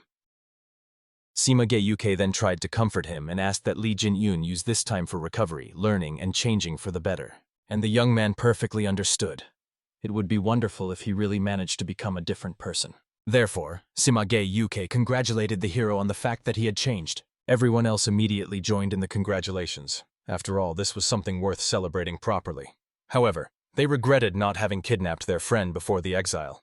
Otherwise, now he would be as hopeless as they were. However, Sima Ge-yuk just chuckled at such thoughts. Gu Yun could in no way hold the hero back, because that day he didn't even come to say goodbye, but was lying around after a drinking binge. Watching their friendly banter, even the Master of Fists couldn't hold back a smile, realizing, after all, the owner of this body had real friends. Therefore, he suggested they drink to his changes and wished to find out, how had his friends changed?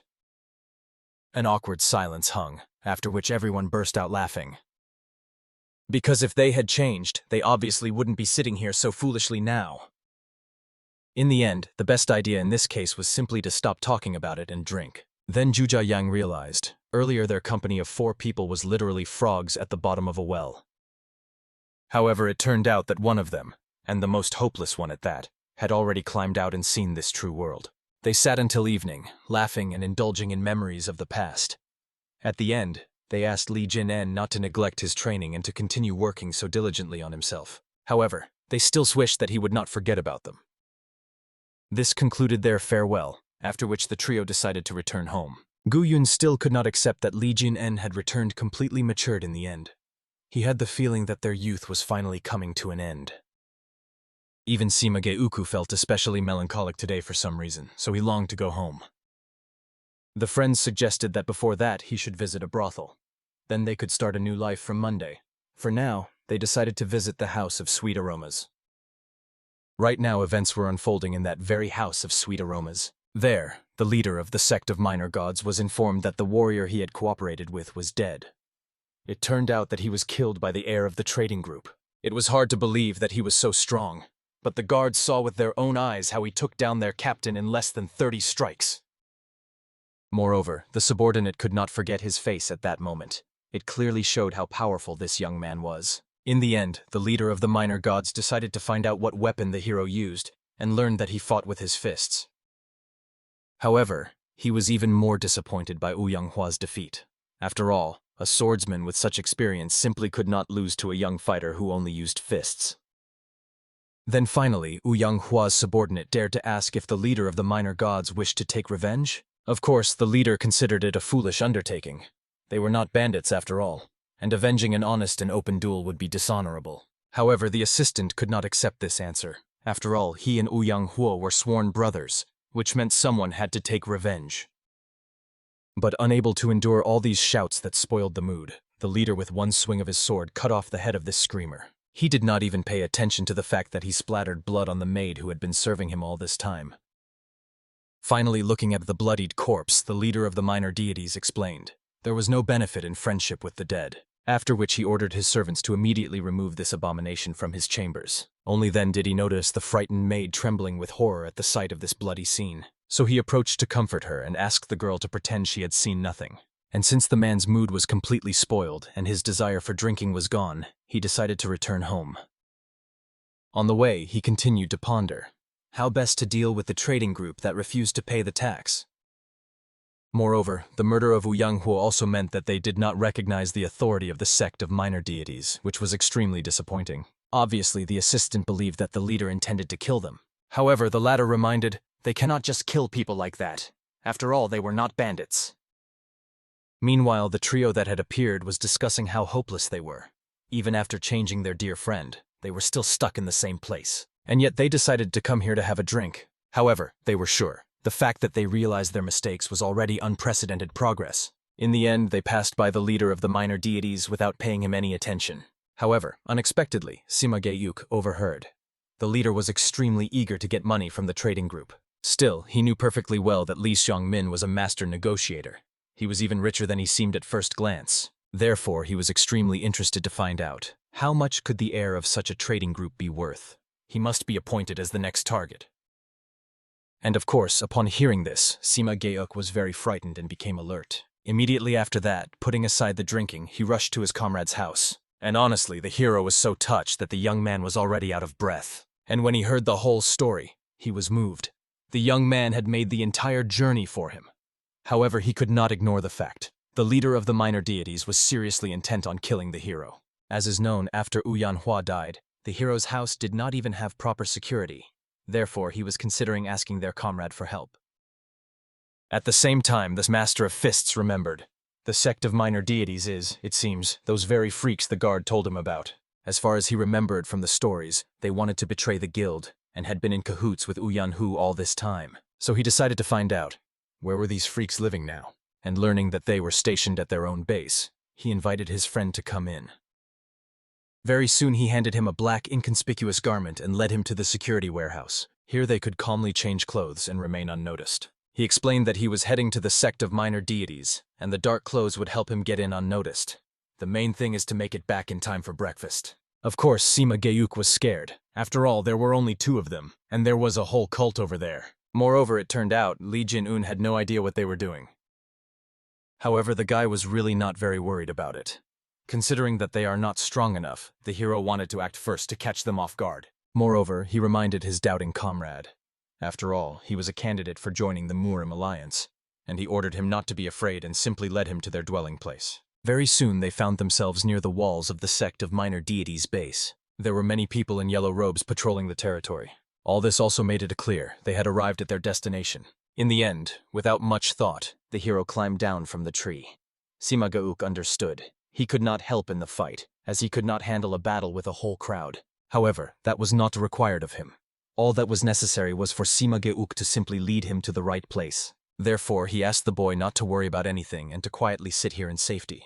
Then the young man boldly dared to ask, how was it better for them to sneak inside the sect? After all, there were extremely many guards around, and he hoped that the boy had a brilliant plan. However, he simply kicked the door down as if nothing had happened, calmly entering inside. Because although he had a plan, today he wanted to remember his past and have a little fun. As is known, Dan Woosin never retreated and never avoided battles.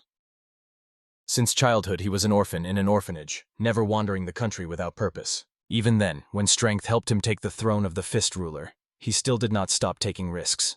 Being at the top, he always remained a man who only enjoyed fighting. In the end, he, as if nothing had happened, walked past the armed soldiers, and they just froze, not knowing how to react to such audacity. For this reason, Li Jin-un decided to directly find out from them where was the leader. However, the guard considered this guy a real madman, who not only burst in on them in the middle of the night but also asked about such things as if he were at home. However, Dan Wooson hastily grabbed him by the neck and asked him not to make him repeat his questions twice. But unfortunately, he squeezed his neck so powerfully that in the end the head simply detached from the body. So the hero had to drop the corpse to the ground and turn to the others. However, they had already armed themselves against the intruding audacious man, who not only came here, but also decided to start this bloody massacre. Soon the leader of the minor deities also reacted to the noise. He was extremely curious to find out who was this daring young man. However, the hero, as if nothing had happened, introduced himself as a hired killer. The leader himself had never seen a killer enter through the front door, so this guy was clearly no ordinary person. But suddenly he looked closely at his hands. They were covered with many long-healed wounds and bruises. Then he remembered the conversation with the servant Uang Hu, whom he had recently killed. He said, "The heir of the trade guild fought with his fists." So the man quickly realized, before him was a young master of the trade guild. The hero agreed disappointedly, realizing he had clearly hidden his face in vain. The leader himself honestly admitted he did not expect that a person of his status would come to them himself. In that case, he decided not to hold back anymore and to take full advantage of his arrival. Immediately after this, nets activated, falling on the hero from above in an attempt to catch him. Of course, the young man easily dodged and tried to remember. When was the last time he fought several opponents at once? It seems this was the very battle before he was killed by those scoundrels from the demonic faction. In the end, he grabbed the edge of the chain and immediately spun with this net, using it as a deadly weapon, destroying his enemies. Of course, his body was still not at the same level as in his past life, but it was enough to defeat them. And when he fought, blood flew in all directions. Dan Wooson enjoyed the fight. After all, he hadn't had this much fun in a long time. In the end, one by one, the bodies fell apart into pieces. Some lost their arms and legs, and some were cut in half. And honestly, everyone was horrified by how this guy masterfully fought without weapons, as if he were not a human at all, but a real monster. However, unexpectedly, the boy's face was scratched by an arrow flying towards him. The mask immediately fell off his face, and the hero, looking at the leader of the minor deities, understood. He clearly wanted to show off his weapon in front of him. The leader honestly admitted he had not used it before because it was too expensive. However, he understood that his esteemed guest deserved to see an exception and look at his crossbow. At that very moment, the soldiers of the leader of the minor deities grabbed the hero's legs, trying to hold him back. They understood, most likely they themselves would come under fire. However, unfortunately, they could not disobey the Lord's order, and the leader called his guards, also armed with crossbows. For he understood, no matter how strong the hero was, even a warrior of his level would not dodge this massive attack. The real shooting began. Arrows flew like hail towards the master. And Dan Wooson was struck by the enemy's audacity, who did not spare even his own students, who could get caught in the fire. Even if they met in the underworld, such behavior would cause rejection in everyone. However, a familiar voice pulled the hero out of his thoughts. It was Sima Ge-yuk, who threw him that dagger that Dan Wooson had taken with him just in case. With this blade, he easily managed to deflect absolutely all the arrows flying at him. After that, he defiantly looked straight into the face of his enemy. And of course, the latter did not expect at all that the guy would manage to deflect all the spikes with an ordinary dagger. The hero, as if nothing had happened, looked towards Sima Ge-yuk, thanking him for the timely help. After that, he caught the blade and threw it straight at his enemy. He was horrified.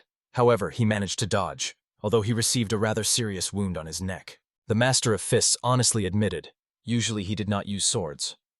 However, for someone like the leader of the minor gods, he decided to make a small exception. Only then, looking at his wound, did the man realize he was dealing with a real madman. He instantly ordered all his fighters not to stand still and to continue shooting actively. But it was too late, and the hero understood this perfectly. In just a couple of jumps, he was right in front of his opponent's face. Already being close enough, he confessed, he specialized in fist fighting, so the man could not escape from him. And that very one realized it. Therefore, he put his servant girl in harm's way, shielding himself with her body. However, the hero did not stop. He only became even more furious at the audacity of this enemy. After the energy explosion occurred, the girl discovered she was still in the strong hands of the young man, and he only carefully moved her behind his back, asking her not to get in the way. The leader could only tremble with horror, looking at the silhouette approaching him. He had no idea. Who was this man? If this really was a young master of the trade guild, then he had to be an ordinary fighter. He should not have such a swift technique as a novice who defeats enemies. After all, the hero fought like a seasoned veteran. The hero himself was furious. How this stupid degenerate stared at him as if he wanted to say something to him. And immediately, using this chance, the man began to beg for salvation. After all, he had accumulated quite a lot of money. If the hero spared him, he could have paid generously and would not have regretted the funds. But this truly made the hero even more angry. The young man without delay struck the opponent's chest with his foot, unable to comprehend why these miserable creatures measure human life with a ringing coin. He made it clear that he came not for the despicable trifle. He could have appropriated it even after his death. Taking a handful of coins, he pressed the handful of coppers straight into the enemy's flesh. The blow made a gaping hole near the heart. The sight looked so disgusting that even a hardened fighter could have been sickened. At that very moment, the unsuspecting Sima Geuk only clenched the weapon in his hands, unaware of the bloody reprisal that had just taken place. At dawn, everyone safely returned to the estate after the operation was completed. Sima Geuk instantly figured out in which direction the senior comrade was heading, obviously, to escort the maid to her chambers. Therefore, the junior decided to take the initiative into his own hands and accompany the girl himself. After a courteous farewell, Dan Woosen departed on his own business. However, the unexpected happened. The maiden quickly recognized the companion. Breaking the silence, she suggested that it was Sima Geuk himself walking beside her. It turned out she often noticed him in the House of Sweet Aromas. Among other things, the young fighter's identity was revealed by his close friendship with the elder brother. The maid expressed gratitude for her rescue and swore that next time she would definitely treat both him and Li Jin-un to a bottle of exquisite wine. However, Sima Geuk himself realized he was not worthy of such gratitude. After all, he was only following his older brother, providing what help he could. Moreover, Li Jin-un seemed no longer eager to visit such disreputable places. But this news did not sadden the girl at all. On the contrary, she noticed that the young man had undergone striking changes. These words made Sima Geuk think, if the senior comrade managed to change, then he would surely succeed too. And the hero, eager to satisfy his morning hunger, did not even suspect that he had become a role model for someone. Soon he was already seated at a generously set table in the company of the twins. They eagerly glanced at the dishes but did not dare to touch the meal. Therefore, the mentor joined them, suggesting to calmly begin the feast. He also explained, when they feel hungry, they can ask for a treat at any time, even 7 times a day. Honestly, the young novices were amazed by the generosity of their new master. However, they noticed that the young man was wounded. Surely something unusual had happened to him the previous night. Therefore, the mentor had to justify himself that nothing serious had happened. In reality, he was still troubled by the sudden attack. It caught him off guard and made him momentarily confused. Obviously, in his past incarnation, such a thing would never have happened. It meant one thing. In order to remain vigilant against the coming intrigues and prepare for magical threats, he needed to become stronger. Something more than ordinary training was required. However, a maid appeared to report to the young master about the arrival of a shipment. 2 bundles wrapped in flesh-colored and scarlet fabric were immediately placed on his desk. The young man promptly began unpacking them. He did not expect to suddenly receive gifts. A note from Gu Yun was attached to the first box. After they parted ways, he stopped by a tavern and had only 1 glass, considering it a huge achievement. Moreover, not long ago he had visited him to deliver what Li Songmin had requested. However, he got carried away with their conversation and completely forgot about it. Therefore, he decided to send the present through the maid so that Li Jin-en would receive this modest gift upon his return. Gu Yun hoped that with this support, his friend would gain power and be able to protect their security company. The roots of the perennial root looked as if they were about 5 centuries old. If all went well, with their help, Li Jin-en could reach the 5th phase of the White Lightning art. So the hero felt deep gratitude and finally understood what it was like to have a loyal companion. After that, he turned his attention to the second box. There was also a note. In gratitude to Li Xiongmin for his great trust and long-standing friendship on his part, from the trading group. As is known, the Taeho trading group is one of the wealthiest on the Central Plains, but Li Xiongmin, father of Li Jin-yun, sent them a petition. However, to be honest, even Dan Woosen did not expect them to show such a magnanimous gesture. Inside was Azurite essence, the most coveted elixir sought by all martial arts masters. Of those potions that can compare to it, only the true liquor of the moonflower and the 1000-year snow ginseng, all of which are extremely rare. And the Azurite essence delivered to him was of the highest grade. There was no doubt from the fragrance. This was genuine Azurite essence. And even in his past life, the young man had only a few drops of it. Therefore, it was very curious how the merchant managed to obtain what even the greatest masters could not acquire. In the end, he turned to his twin disciples.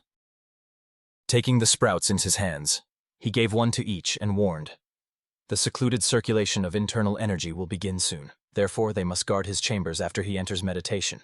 The young disciples, of course, did not understand what kind of roots they were given.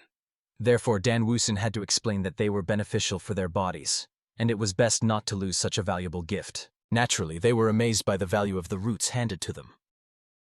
Therefore, they slightly opened the cabinet, where a huge batch of similar treasures prepared by the head of the trading organization was discovered. And honestly, Dan Woosen simply froze, not knowing how to react to such a thing. He only slightly realized that money truly works astonishing things. 2 hours after lunch, the hero finally secluded himself in his quarters, beginning the circulation of energy. He fully realized that the roots were bitter in taste and devoid of fragrance. For some reason, martial arts were very similar to these roots, just as painful and tasteless. With every moment of circulation, he felt hotter and hotter. If it were his former body, it would surely have already been incinerated. Therefore, it was pleasing that someone had thought to prepare his flesh for training in advance. But suddenly he felt an unbearably burning pain consuming his entire being. Trying to suppress it was pointless. Therefore, he longed to overcome the torment. The powerful energy that surged in his body served as proof of the success of the process. Soon the young man regained consciousness, looking around at his charred clothes. When he ran his finger through the air, he realized, truly, lightning was flashing in the skies. This was the very 5th phase he longed to reach. However, he was struck by the amount of alcohol Lee Jin-un had consumed in the past, and even now his body, after expelling toxins, continued to emit a wine stench mixed with sweat. Yet this was an excellent chance to forever part with the remnants of the inferior life of the previous owner of this shell. The only problem remained untouched for now, the essence. Its absorption was like if a clay cup made of wet sand were immediately placed into a blazing furnace. Such a vessel could easily crumble to dust. However, if the young man managed to overcome it, he would gain unprecedented power. When he emptied the vial, he felt the energy of the azurite essence testing his strength. He did not wish to show excessive greed. However, he had to overcome the trial to become even more powerful. Thus, 7 agonizing days passed during his training. Li Hua-un kept circling near his chambers, as he was extremely worried. No news had come for a whole week. The twins greeted the chief administrator and reported that the gentleman had not yet returned. However, they warned, they could not let him inside either, for it was a direct order from the master. But suddenly, behind the twins, an explosion thundered, blowing the doors away as if they had never existed. Then they saw the silhouette of Li Jin-en emerging from the darkness. Everything in his room was shattered to pieces, and he himself looked completely unlike himself. So, to be honest, Li Hua-en was frightened, not understanding what had happened to him during that week. Moreover, the stench emanating from his chambers was simply horrifying. Perhaps it was the very cleansing from toxins he had heard about many times. However, when they saw that the young man began to collapse to the ground, they immediately rushed to help him get up. They surrounded him and started shaking him in all directions to wake him, but nothing helped. Soon Li Jin-en himself regained consciousness. However, he was breathing heavily and looked completely unlike himself. He immediately began to look around fearfully, as if searching for something. Then he stood up and announced that he intended to leave. He only warned that today it was unbearably hot, and he wished to cool down slightly, but demanded that no one follow him. After that, with long strides, he rushed somewhere beyond the estate walls. And the whole trio was left wondering how Li Jin-un could feel hot on such a fresh and cool day. The hero, however, was fully aware. His body was simply burning up from the inside right now. It was not tempered enough and incapable of fully being in harmony with the essence. Inside, it thundered as if something was boiling in a cauldron, and he could not control this power of his. If this continued, the trading group and the entire street would be in mortal danger because of him. Therefore, he longed to go as far away as possible. At this pace, he reached the forest, which was surrounded by remote mountains. Then, stopping, he realized that he could no longer contain all that power that was literally spilling out from inside him. He understood that in this situation he could not fully accept it. Therefore, the best solution was to release all the excess that was boiling within his nature. As a result, lightning began to flash in all directions, emanating from his body. These flashes of lightning in the mountains were even seen by people passing by. To be honest, it was the first time they saw lightning strike from the earth to the sky. After such a number of discharges directed into the clouds, at the place where the King of Fists stood, a downpour began to fall. He himself tried to calculate which phase he had managed to reach. However, he realized If he is capable of unleashing so much energy at once, then it means he has already reached the 8th phase. And the entire art of the White Lightning consisted of 10 phases. So he only had 2 left to conquer. Soon he was returning to the estate along the soaked streets. The maidens shyly turned away, and the men whispered, not understanding who this half-naked young man was. Hearing all these rumors behind his back, the hero realized that he needed at least to buy some clothes so as not to stand out so much from the crowd. In the end, he entered the first shop he came across and immediately bought himself a more formal outfit. Of course, he decided to find out from the merchant how much he would charge him. However, the merchant did not ask for a single penny. It turned out that the reason was that since the hero punished those degenerates from the Ouyang clan and the sect of minor gods, there were fewer hooligans causing trouble on the streets. Thanks to this, the merchant was also able to safely bring his children to the shop, so this attire was a way of expressing gratitude to the hero. Moreover, the merchant asked that the hero also accept a sturdy umbrella as a gift, and seeing how the children excitedly handed it to him, Li Jin-un had no reason to refuse. In the end, gratefully accepting the umbrella, he stepped out onto the rainy street. Finally, as he left, he only waved, saying goodbye to the merchant and his children. Walking down the street, he noticed that it had indeed become much calmer. Of course, before, the young man did not care how the streets looked after the fight. However, after those words, he began to look closely and notice the differences. And honestly, from the scene he observed, warmth spread inside, so the feelings were quite pleasant. However, at that moment he heard someone loudly shouting, urging everyone to get out of the way. The young man was running through the streets, followed by armed fighters trying to catch him. He quickly saw the familiar face of the hero and immediately ran up to him, lamenting such an awkward meeting under these circumstances. And Dan Woosen was convinced. This poisonous fox always gets into trouble. He was clearly a lover of a turbulent life. At the same time, events were unfolding in the Mohian clan. A large crowd gathered there to attend the Imperial Assembly. The head of the Dokgo clan was glad that the elders of the Imperial Assembly had finally come together after so much time. He also praised Mohyun Bin for the excellent work. The head of the Mohaon clan himself understood that he was not worthy of thanks. All his work was just to organize this assembly. After that, he turned his gaze to his colleague Ouyang Sen. Had he not heard that recently an unpleasant incident involving his clan had occurred? It seemed that Uang Hu challenged a member of the trading group to a duel and was defeated. Therefore, everyone gathered was extremely curious to find out whether this was true or not. After all, as everyone remembered, Uang Hu was one of the most experienced martial arts masters of the clan. Moreover, there were rumors that he caused disturbances in the guild and was severely punished for this great commotion. However, all the whispering abruptly stopped when they heard the loud laughter from the leader of the Imperial Assembly. The head of the Namjun clan could not believe that someone like Uang Hu was defeated by one of the traitors. This man was also the Emperor of the Blade, the strongest martial arts master in the world. It seemed to him, if what happened to Uang Hu was true, then it was much more ridiculous than anything from a farce.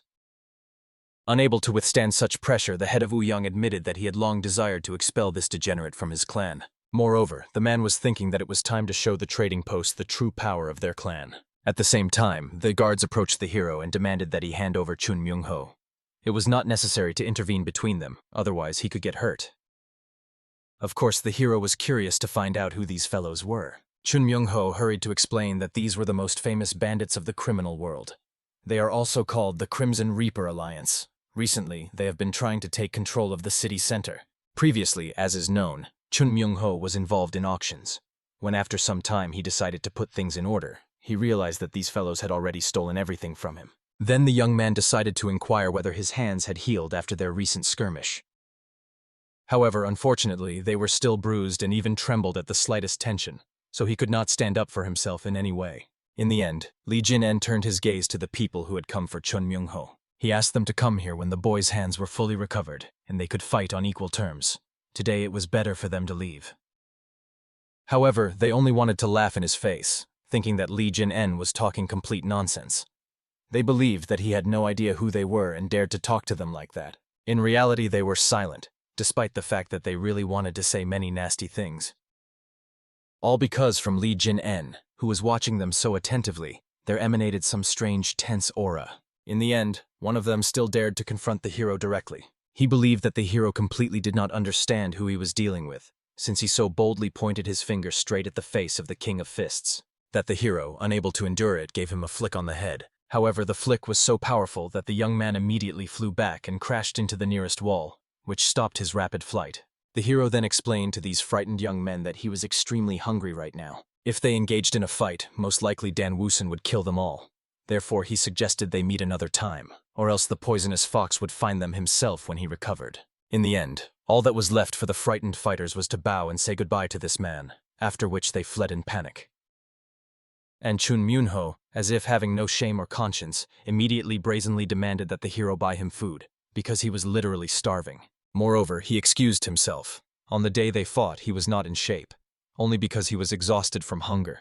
If he had eaten, he would definitely have defeated the hero. Of course, Li Jin-en hinted that the guy could have simply asked him properly. There was no need to try to justify himself, because that only made him more embarrassed. So the two of them went into a noodle shop where Chun Myunho drained bowl after bowl. Finally, after he was full, he felt alive again. However, watching how much the hero devours without stopping, the young man got the feeling that a crowd of hungry beggars had settled in his stomach. After all, he used to eat like a sparrow, but now he had changed too abruptly. In the end, he turned to the waiter. At first, he wanted to order 2 more bowls, one for himself, one for Li Jin-en. However, he changed his mind and asked to bring as many as 4 servings. So while the hero continued filling his hungry stomach with food, the guy decided to find out how the twins were doing and what they were up to. Learning that the twins were training hard, he was even afraid to imagine how strong they had become. However, he also sympathized with Li Jin-eun. After all, the expenses for feeding these two were surely colossal. They were like not people, but voracious spirits. In the end, Li Jin-eun had to remind him that food was not a problem for him. After all, he was rich, so there was no need to think about it at all. Because of this, even the venomous fox felt a little uneasy. Then Chun Myunho decided as if nothing had happened to find out how a person generally learned real martial arts. He was curious. Would he be able to handle the Crimson Reaper if he learned martial arts? Crimson Reaper is the nickname of the leader of those young men they encountered today. This Crimson Reaper had a whole bunch of subordinates. When the fight started, they swarmed like bees. But as it turned out, they ran away even faster. Looking at the boy, Dan Wooson chewed for a long time, pondering something. However, unexpectedly, he offered Chun Myunho to teach him martial arts. However, he warned, the main condition was that he must strictly follow all his instructions. Of course, the motivated guy immediately promised that he would do everything in the best way, as befits a person who was called the poisonous fox. The hero's very first task for this guy was this, to stand up and immediately bow to him. Of course, it was too awkward for the young man to do this. After all, pride did not allow him to bow before a former enemy, but there was no choice left. In the end, he fell to his knees before him and made a deep bow. However, he promised, if the hero did not start teaching him martial arts after that, he would cause trouble right in front of the trading group's gates. In the end, the hero, without much thought, raised the umbrella, after which he demonstrated one of the sword-handling techniques. Honestly, the technique was so swift that Chun Myunho was not very impressed. In the end, he swore, if the hero did not teach him something truly useful, he would immediately go to his guild and start throwing shit over the wall. However, not wanting to listen to all these threats from the foul mouth of this guy, Dan Wooson immediately struck him on the head with his umbrella, after which he angrily ordered the idiot to shut up and took the umbrella with one hand. Of course, the Fist King did not forget to warn that this umbrella was his gift, so he needed to be as careful as possible. The task for the guy was this, to wave exactly as Dan Wooson showed him. It was necessary to do this 100,000 times, but to do it as quickly as possible. If he does not cope with this task, he can forget about martial arts. Honestly, at first the poisonous fox was sure he had misheard. The number was 1,000, not 100,000 times. However, the dissatisfied Li Jin-eun explained, if the guy is afraid even of such difficulties, martial arts are not for him. He can return his umbrella and just get lost. In the end, Chun Myunho asked the hero to wait a little. He needed to think everything over, how important it was to him. But Dan Wooson was simply infuriated by this, so he immediately grabbed the boy by the collar. He explained, having learned only a couple of children's tricks, he would not be able to kill anyone. If he waved that umbrella 100,000 times, he could have defeated at least half of those young men who attacked him, even with a wooden sword. Everything he did before that was just running away from them like a wet rat. So Chun Myunho had to decide, if he wanted to continue living so pitifully, it was better for him to die. And obviously, all that the angry venomous fox could say was that he absolutely did not want to die. Therefore, his hero let him go. However, he ordered that the boy should not forget. He was a poisonous fox, not a rat, and must know his place. After that, both fell silent, looking out into the distance, and each thinking about their own thoughts. When the rain began to gradually stop, the guy asked the hero to lend him an umbrella for a short while. After that, he left with it. And a waitress hurriedly approached Li Jin-un. She decided to find out if the gentleman was going to pay for his friend. And of course, he immediately dumped a whole bag of coins on her. At the same time, the hero wondered, would the young man come to his senses or still give up, as he had done before? Moreover, he was extremely interested in this story about the Crimson Reaper alliance. At the same time, the Crimson Reaper himself was very angry. He promised to find these people, and he had to keep his promise. Therefore, having cruelly punished the failures, he decided to find out how they allowed Chun Myunho to escape after all. Soon from the survivor's story, he understood that they had almost managed to catch the poisonous fox Chun Myunho, but one of his comrades managed to stop them. In addition, they stated that some merchant's son stood against them all. The frightened mercenaries swore the truthfulness of their words. They all thought that the guy was extremely strong and skilled in martial arts. Moreover, a rumor spread that he was the strongest man in the entire region. However, under the displeased gaze of the leader, the mercenary hastily fell silent and lowered his head. The leader ordered them to be ready and find those two. After all, they had to die. At the same time, the twins told the hero details about this man. They said that the temperament of the Crimson Reaper is simply terrible. He prefers to tear his opponents apart with his bare hands.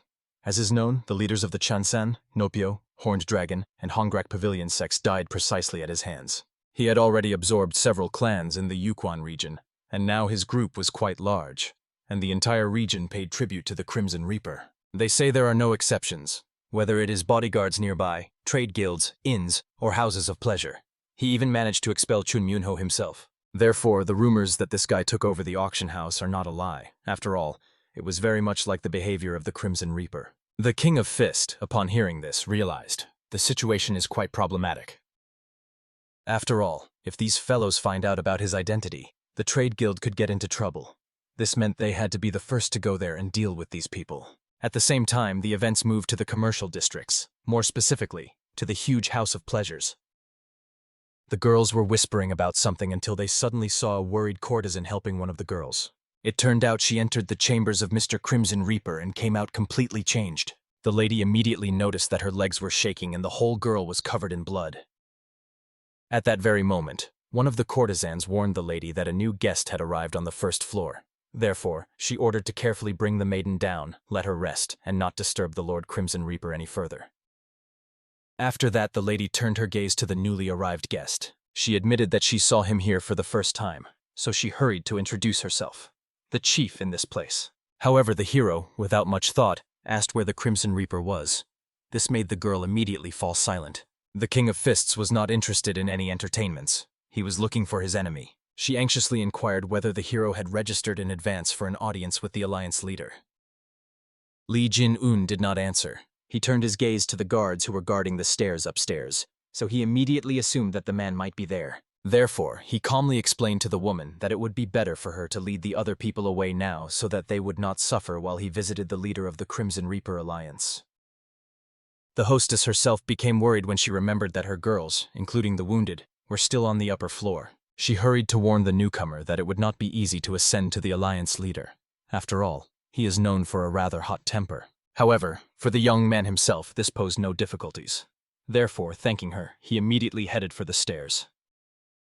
When one of the subordinates noticed him, he immediately warned the young man that entry beyond this point was forbidden. However, the guy did not react at all to his words and simply continued the ascent. Astonished by the audacity of this mute fool, the man immediately pointed the tip of his spear at him, not allowing him to pass further. However, the hero immediately grabbed that very spear and threw the man who was holding onto it so tightly off the stairs all the way down to the first floor. At this noise following his attack, the other fighters also rushed over, not understanding what had just happened. They thought that this foolish guest had no idea where he was at all.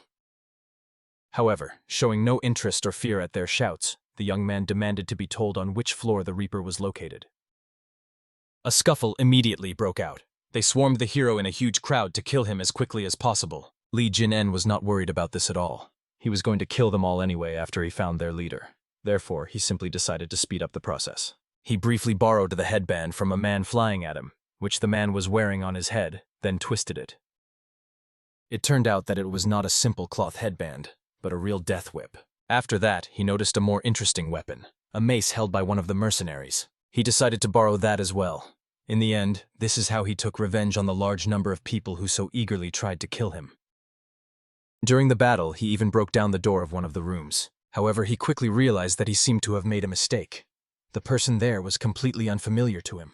In the end, he realized it seemed he would have to search every room in the House of Pleasures before finding the Crimson Reaper he needed. However, the security from the House of Pleasures did not bother him at all. Therefore, he immediately began to destroy everything that came his way. However, in none of the destroyed rooms did he find the person he needed. Therefore, the guy decided to move to the next floor, hoping the man was there. In the end, one of the rooms turned out to be the right one, and immediately the defeated fighters burst into the leader. They begged him to help. After all, this guy was the very son of the trade guild they had warned about. However, the hero did not let them finish and immediately stepped on the guys' heads, using them as if they were his personal carpet. The Crimson Reaper was not scared at all and pondered for a long time what kind of noise he had heard outside. Now he understood. A friend had come to pay for Chun Myunho. The hero roughly calculated. He was now on the 5th floor. All paths before this were strewn with bodies, so the Crimson Reaper clearly climbed so high in vain because it cost his people dearly. The man himself, as if nothing had happened, was surprised that the greeting of the King of Fists pleased him. Apparently, it was hard for him to climb. However, this did not cause any difficulties, because trampling people on the way up was literally his specialization. When the Crimson Reaper rose, he towered over the hero, as if he were at least half a meter taller. He clearly enjoyed his superiority. Therefore, bowing, he admitted, his specialty was looking down on people. And honestly, when the Fist King looked at this man, he remembered why he liked bandits so much. After all, they were a real pleasure to beat. However, suddenly he noticed the bloodied body lying on the sheets. Seeing this attentive gaze, the leader hurried to explain that he had slightly lost control of his strength. Therefore, he ordered the young men to throw this girl out. Dan Woosen was convinced. People like the Crimson Reaper would never change. Therefore, he began to wonder how best to kill him. What was the most painful way to choose? And honestly, the mercenary even liked the hero's angry look. The people who had tried to kill him before had exactly the same glare. However, he casually warned that he had torn all those people to pieces with his own hands. At the same time, guests and courtesans, hearing the crash, immediately began to scatter away from the House of Pleasure. At the same time, even the Crimson Reaper's own assistants were running away, because some madman had appeared and was tearing the entire House of Pleasure to pieces. They longed to run away as swiftly as possible. However, suddenly they saw a man with an umbrella. He wanted to try his 2,874th strike on them. In the end, one strike was enough for the man to lose consciousness and fall to the cold ground, and Chun Myunho was clearly rejoicing. After all, he had come to these freaks to crush them one by one. However, to be honest, he was already tired of waving the umbrella, since he had no idea when he would finally wave it 100,000 times. In the end, he continued waving it on the way home and counting, until suddenly an explosion occurred near the brothel where he was. He, of course, immediately turned around fearfully to see what had happened. However, what he saw made him tremble, and for a second even forget how to breathe. As soon as the hero saw the scoundrel Crimson Reaper, he struck him with such force that he broke through the 5th floor wall and flew down to the ground. And the King of Fists retreated, preparing himself. He raised his hands for another strike. In the end, the alliance leader crashed to the ground with a roar, causing even the strong stone floor near the House of Pleasures to start cracking at the seams. However, the man quickly got up and laughed, because the hero's moves looked quite amusing. In principle, he was fully aware that he should expect such behavior from this fighter. Therefore, he asked one of the alliance members for a mace in order to fight the hero. When he raised the strike, the hero easily intercepted the mace, so it failed to hit him in the face. After that, he tightened the metal chain so firmly that even the body of the Crimson Reaper shuddered. Honestly, after this, the alliance leader was horrified, not understanding how a boy from a simple merchant family could possess strength comparable to the power held by the Crimson Reaper himself. All that remained for him now was to overwhelm him with superiority. This was the only chance for victory. In the end, he raised his hand to strike. However, Li Jin-en also recognized that the man often trained meteor hammer techniques, the meteor fist technique. His movements were clean, which meant he was taught by a true martial arts master.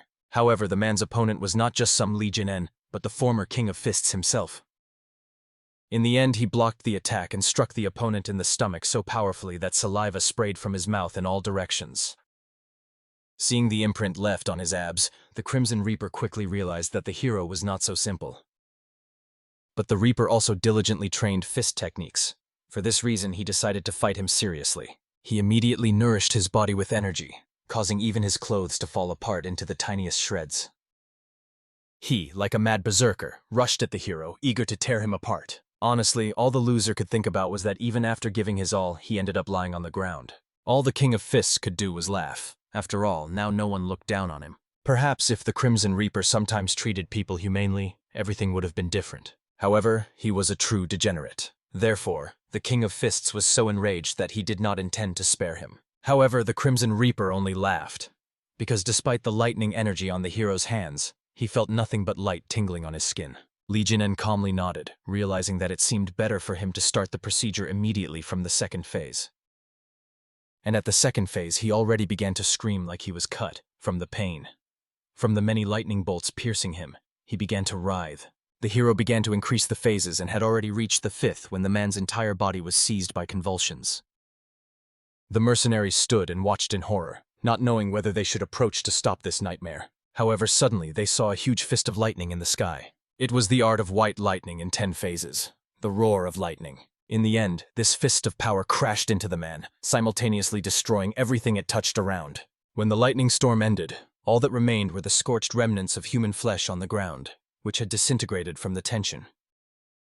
Thus began the hero's work of cleansing the dark world. When the leader breathed his last, Dan Vusan rose as if nothing had happened.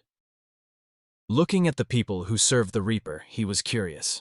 Who were they and why were they squeezing blood from the weak here and demanding tribute from them?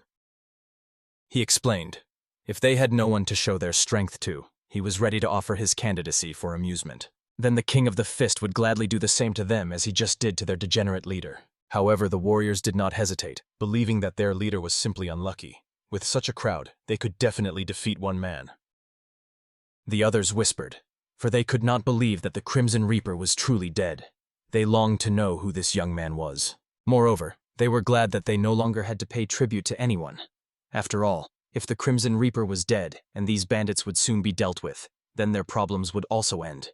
But they were still worried. Perhaps the young man who defeated the bandits would also want to collect tribute. However, Chun Myunho calmed the citizens, explaining that this young man was clearly not one of those kinds of people. He already had plenty of money, so now the common people had nothing to worry about. After that, Chun Myunho continued to practice his umbrella swings as if possessed, counting over and over again, glancing at the hero. At the same time, he realized the hero fought incredibly skillfully. As is known, every person has a spark burning in their heart. However, it was each individual's personal responsibility to fan the spark into a flame. The hero was so mighty that just the thought of it was maddening, but the poisonous fox was convinced he could achieve the same and even surpass the hero. Soon the hero returned to his trading group in the morning. However, when he entered his chambers, he noticed Li Huayan, who did not even know how to react to his brother's return. He hurried to explain that he had gone out for a drink. However, he did not understand what had brought his younger brother to his room. What worried him more was the blood on the hero's clothes, which, moreover, clearly did not belong to him. But without imposing, Li Huayan finally explained. The elixirs seemed to have worked excellently on the hero. Therefore, he was eager to prepare a gift in gratitude to the people who sent them. He pondered for a long time what they could offer in return. After all, the elixir seemed truly precious. Then Dan Wusan finally remembered the Taeho trading group that had provided them with azurite essence. Honestly, even the King of the Fist found it difficult to assess her value, which made Li Huayan even more worried, not understanding what they could offer in return. The hero, however, knew. What they were given was literally priceless, so repaying with money or other goods was not possible. Therefore, he proposed that they create a trade alliance with this trading group. As is known, among those who provided them with elixirs, there are large groups, but there are also smaller ones, like the security agency Western Wind, which has no own security. If they create an alliance and provide protection to everyone, it will be a worthy gratitude. Of course, Li Huayan thought that this was too ambitious a plan. However, Li Jinnen did not desire to immediately start something grandiose. For now, they could only include the Taeho Trading Group and the Western Wind Security Agency. They had already received something that could not be compensated with money, so they must pay in another way. The rules for membership needed to be simple, as their ancestors did. And for now, no fees needed to be collected. Therefore, Li Huayan became extremely curious. What, according to Li Jinnen, would be the goal of this alliance? At that moment, the young man remembered how he met the merchant who gave him an umbrella and clothes in gratitude for the fact that their life had now become calmer. He also remembered his friend Gu Yun, who hoped that he would protect their security agency when he became stronger. Therefore, Li Jinen's goal at the moment was to protect the lives of merchants. He desired to create a rapid communication system so that problems could be solved immediately as they arose. Of course, Li Huaen still doubted.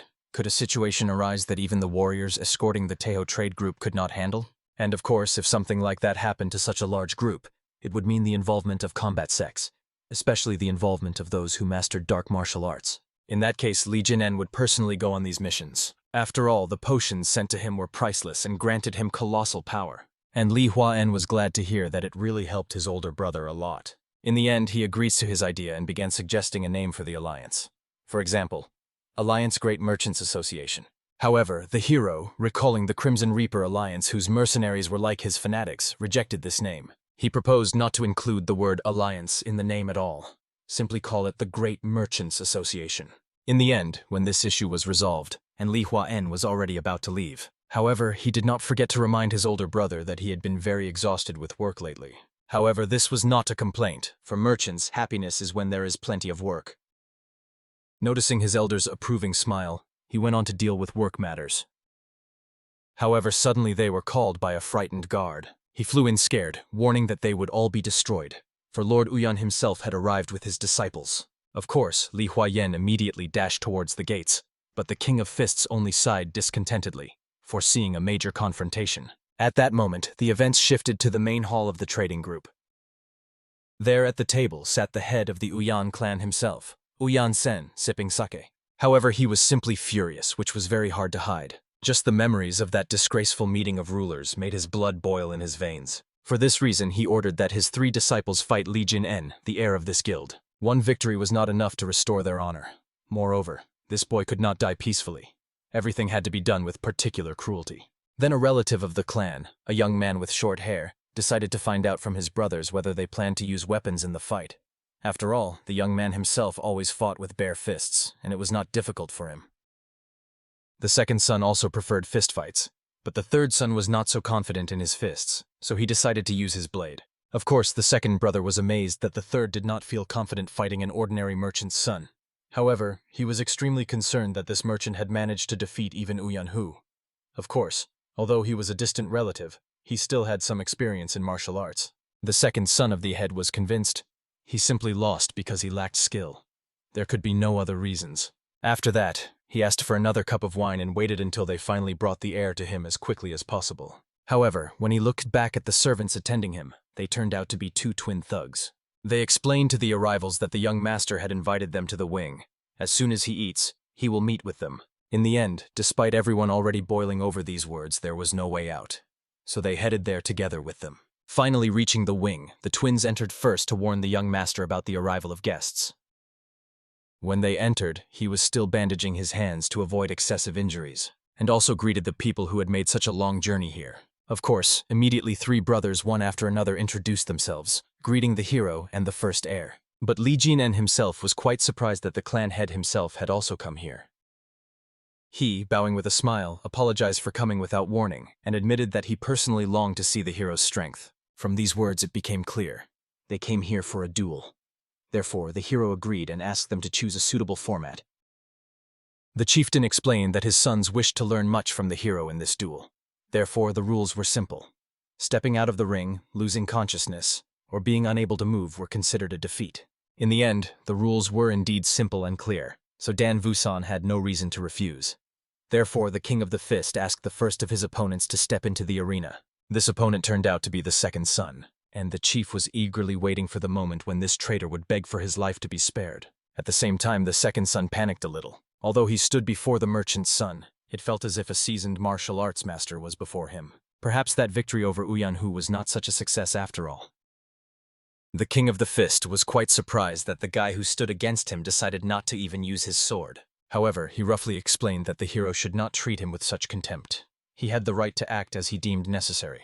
In the end, unwilling to listen to these confident words of the heir, Li Jin-un immediately approached and punched him in the face.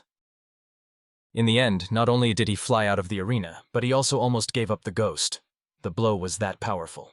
Immediately after colliding with the wall, he, choking on blood, fell to the ground. But the head, who was also the father of this boy, was furious at his son's defeat and the power of this enemy. The King of Fist, as if nothing had happened, asked for the next to enter the fight. However, he warned, it was better for the next one to use his blade after all. In the end, obviously, the third brother decided to step forward. He asked his relative to take care of the second brother. Stepping into the arena, he quickly realized, judging by the opponent's skills, there was no need to hold back in his techniques. He admitted that he had been eagerly awaiting their duel, and Lee Jin-un calmly nodded, offering the boy to start the fight. In the end, he attacked first, using a slicing technique of his blade, which Dan Woosen did not even try to dodge. Watching this technique, he clearly saw, this boy was obviously a person suited to wielding a sword. However, for the hero, it was still too easy to read the flow of his sword's movement and block it with bare hands. After that, he decided to use his power of white lightning of the 5th phase with energy level of the 3rd. In the end, he attacked the enemy with a fist charged with lightning. It was the same strike, the roar of lightning, the art in 10 phases, with which he swiftly defeated his enemy. In the end, the enemy was knocked to the ground and lost with just one strike. Honestly, no one could believe that even the third gentleman was thrown back so easily. The third brother even wanted to end the duel at that point. After all, if all 3 of them lost, it would cause a huge resonance. However, the relative did not listen and still performed in the arena. He understood perfectly well. Although he was younger than the older brothers still, as a practitioner of palm strike techniques, he could not miss such a chance. Therefore, he took a fighting stance and asked the hero to fight with him as well. And honestly, Lee Jin-en was quite surprised that at least someone from this trio looked skilled enough. He also prepared his fists and both rushed into battle. The strikes were similar. They attacked simultaneously with both feet and hands. However, the young man quickly realized, the King of Fists blocked all his strikes very fast. Therefore, he attacked again. He was extremely curious. Would the opponent be able to block his next strike? This strike was outstanding, the wheel of the crushing palm strike. As a result, everything spun around like a whole hurricane, sucking Dan Woosen inside. This technique even managed to evoke some admiration in him. The boy's movements were quite good. However, they were too sweeping. Thanks to this, he managed to grab his leg and timed the moment just right to pull him down. He experienced immense pain. His muscles seemed to tear one after another. However, this was the first person whom Lee Jin-un sincerely thanked for the battle. After that, he finally overcame him, knocking his body to the ground, causing him to lose consciousness. Honestly, all that remains for the elder gentleman is to wonder why the young man even entered the fight if he lost. Lee Jin-en, as if nothing had happened, explained to the chief that all the duels were over. However, for some reason, he seemed to think that the gentleman did not look very pleased. The whole point is that he still could not believe that the guy had beaten them several times, and in a row at that. It became obvious, Lee Jin-en is an unusual person. Even if they bring another fighter from their clan, it will not be enough. At this rate, not only will the pride of the Association of Rulers be trampled, but they will also be endlessly ridiculed. In the end, the man could think of nothing better than to calm down and suggest to the hero to take a walk. They went out together and strolled through the calm, peaceful streets, looking around. The leader understood. In this peaceful town, the hero's family surely had many suppliers. After that, he directly suggested that the young man join the Association of Rulers.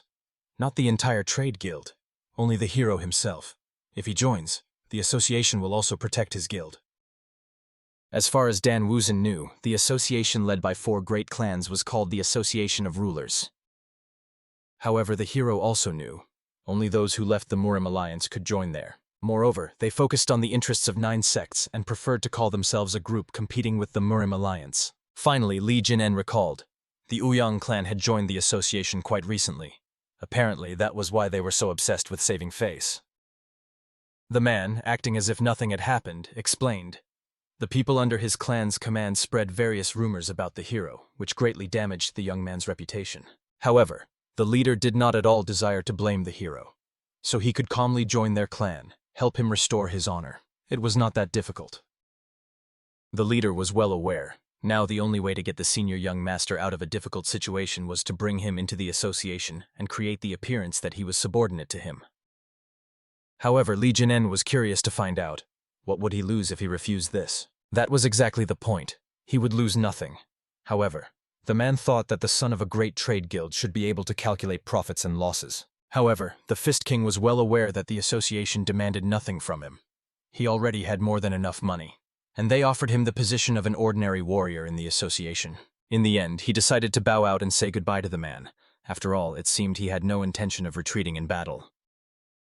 For a while, the leader simply froze, not knowing how to react to such impudence. But still he decided to grant the young gentleman one last chance. Let him be a witness with his own eyes to how his entire trade guild is wiped out to the root. The forces of his clan will spare only Li Jin-un himself.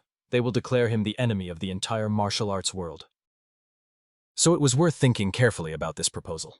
He was not yet strong enough to stop them all together, and nothing good would come if he made the Association of Rulers his enemy. However, Dan Vusen was only enraged by these threats. He grabbed the man by the neck and immediately slammed him against the wall.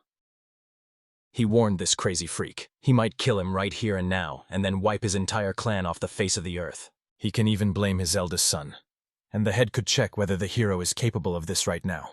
And honestly, the chapter was struck by the hero's behavior.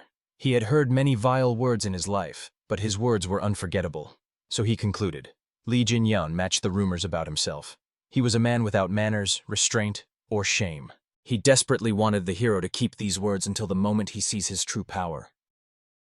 After that, he unleashed a strike on the young man, using the poisonous toad strike, which he practiced to defeat the leaders of the 4 great clans. It doesn't matter how strong a person is, he simply cannot withstand these poisonous vapors. However, for the hero it was nothing. After all, the poison was burning, consumed by numerous lightning bolts. When it completely evaporated, Dan Wusen threw this man away as if he were some annoying toy. Considering how arrogantly the man behaved, he turned out to be quite weak for his demeanor. Or perhaps it was because the art of white lightning, belonging to the Fist King, had reached the 8th phase. The leader himself suggested that the hero kill him right now. After all, it didn't matter what he did. He would still be considered an enemy of the people. Moreover, he needed to figure out what to do with the Association of Rulers behind his back. Obviously, against their power, the hero would definitely lose. However, Dan Wusen, grabbing this insolent man by the hair, warned he would make sure that he would regret coming today and his words for the rest of his life. While these two were having a heart-to-heart conversation, the estate's maids were busily patching up the beaten heirs after their numerous wounds. However, suddenly they heard a loud bang of the swinging doors, and then the hero appeared, dragging the leader by the hair into the walls of the trade guild. Of course, everyone immediately panicked, not understanding what had happened to the leader and father. The second son had no idea what the young master was doing and how he allowed himself to do it. However, the young man warned, it would be better for him to remain silent, otherwise he might deal with them the same way as with their father. Then the only question the sons dared to ask was, is he still alive? And obviously, Ouyang Sen was still alive. Therefore, the hero ordered Mokken Sop to prepare a carriage outside. The second son was extremely hopeful that the young master had some good reason for such an action. However, these words even slightly amused the hero. He explained. This man threatened, saying that if he did not help, he would destroy his trading group and blame him for everything. He declared this aloud to everyone so that later they could not pretend they never suspected anything like this. Dan Wuson explained. He now intends to go to the Rulers Association and report this. He ordered the guards to follow him and witness this incident. Ouyang Sen's relative was amazed. The young master knows where the association is located. After all, they did not have official headquarters. As is known, the homes of representatives of the 4 great clans serve as their meeting places, and the Mohyun clan estate was the closest. Therefore, he decided to go there, and he ordered the guards and the twins to watch so that these people would not do anything foolish. He ordered the younger brother to take over current affairs and represent him to the Murim Alliance. After that, he set off on the road. The carriage was slowly moving along the path, and the hero calmly looked out the window. The only one who was extremely tense was the warrior who served Ouyang Sen, who did not know what to do with himself. Already in the carriage, Ouyang Sen himself finally came to and decided to find out from the young master where they were heading. And of course, Li Jinen hastily reported that they were going to the Mohyun estate. In the end, the man sighed heavily and demanded that the guard give him water, for he was literally dying of thirst. However, the guard was extremely doubtful that the young master would allow him to give water. However, the King of Fists only smirked at the servant's fear. He was surprised. When the clan leader himself asks for water, the guard was so cold-blooded towards him. For this reason, grabbing the man by the head, Li Jinen quickly realized it seemed he was not a warrior from the Ouyang clan. Most likely he resembled some kind of hired assassin. Immediately after this suspicion, the entire carriage flashed with numerous lightning bolts that took the life of this scoundrel. Of course, the frightened guards leading the horses did not understand what the young master was doing. However, he explained to them in a casual voice. Nothing happened. They could continue on their way. After that, he turns his gaze to another of the fighters, and he confessed. They were hired assassins. The group was called Golden and Silver Assassins. They were divided into Golden and Silver, and this one specifically belonged to the Silver class. Then, after thinking a little, Li Jinen decided to find out. How much had the man paid to hire them? He, of course, was not going to answer anything. Then the hero decided to stop the carriage and deprive the man of one of his body parts. Perhaps then he would become more talkative, and of course he immediately confessed. He paid 800 silver for each. And the assassin confirmed this information. After all, the price sounded quite usual. However, the hero thought that it was extremely little, considering that these men gave their lives for such a pittance. Their leader simply sold them to Uyang Sen. After they destroyed the trade guild, they would also be killed. Obviously, it is easier to kill the killers than to listen to words of contempt from one's own clan for dirty work. He had thought it all through from the very beginning. He did not want to stain his own hands. Such was the path of the righteous factions. Purity on the outside, dirt inside. Therefore, Dan Woosen was extremely curious. How does it feel for a man to know that his life is worth only 800 coins? Perhaps then he should have trained better. Then he would not have been sold so cheaply. However, he still did not consider assassins who took money for lives to be human. Therefore, he was very curious to find out. What kind of life did they imagine for themselves, having gone into such a business? After that, he cheerfully looked out the window, realizing they had 2 guards outside. One was seriously wounded, another, a corpse. It was indeed a pretty good company for a walk. It was in such company that they arrived at the clan's estate itself. Of course, when they entered, everyone immediately started whispering, not understanding what had happened to Uyang Sen since he appeared in such a state. Of course, the clan leader also came out to greet those who had arrived here. However, his gaze revealed anxiety. He did not understand what had happened to the man. After that, he also noticed the young man, whom he saw for the first time. Therefore, he hastily introduced himself to him, and the hero responded in kind. However, the young man was clearly surprised, because according to his memories, the clan leader Moyon was Moyon Chu, not Moyon Bin. In the end, the leader decided to find out from the guest what had happened, since the eldest son of the trading guild came, dragging him like a criminal. However, Li Jinen decided to explain everything instead of him. At the end of his story, he also demonstrated the mercenary whom Uyang Sen had hired to carry out his plan. Of course, everyone realized. A threat against the trading group was a serious crime. If the rumor spread, the entire Murim alliance would laugh at them. However, the leader interrupted his assistants, for he was eager to know what was the purpose of the young lord's visit from the trading group. Perhaps he was afraid of retribution, so he came here to tell the truth? However, instead of answering, Dan Woosen decided to find out. How would the head of Moen himself act if he were in his place? And of course, he perfectly understood.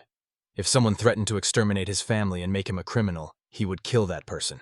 However, now the head of the clan is that someone. If he were killed, all the eyes of the family and all of Murim would be focused only on him. Uyang Sen himself was indignant. After all, he believed that the reason for his action was that the members of the assembly brazenly mocked him. Moreover, he did not understand how someone from the trading group dared to defeat him.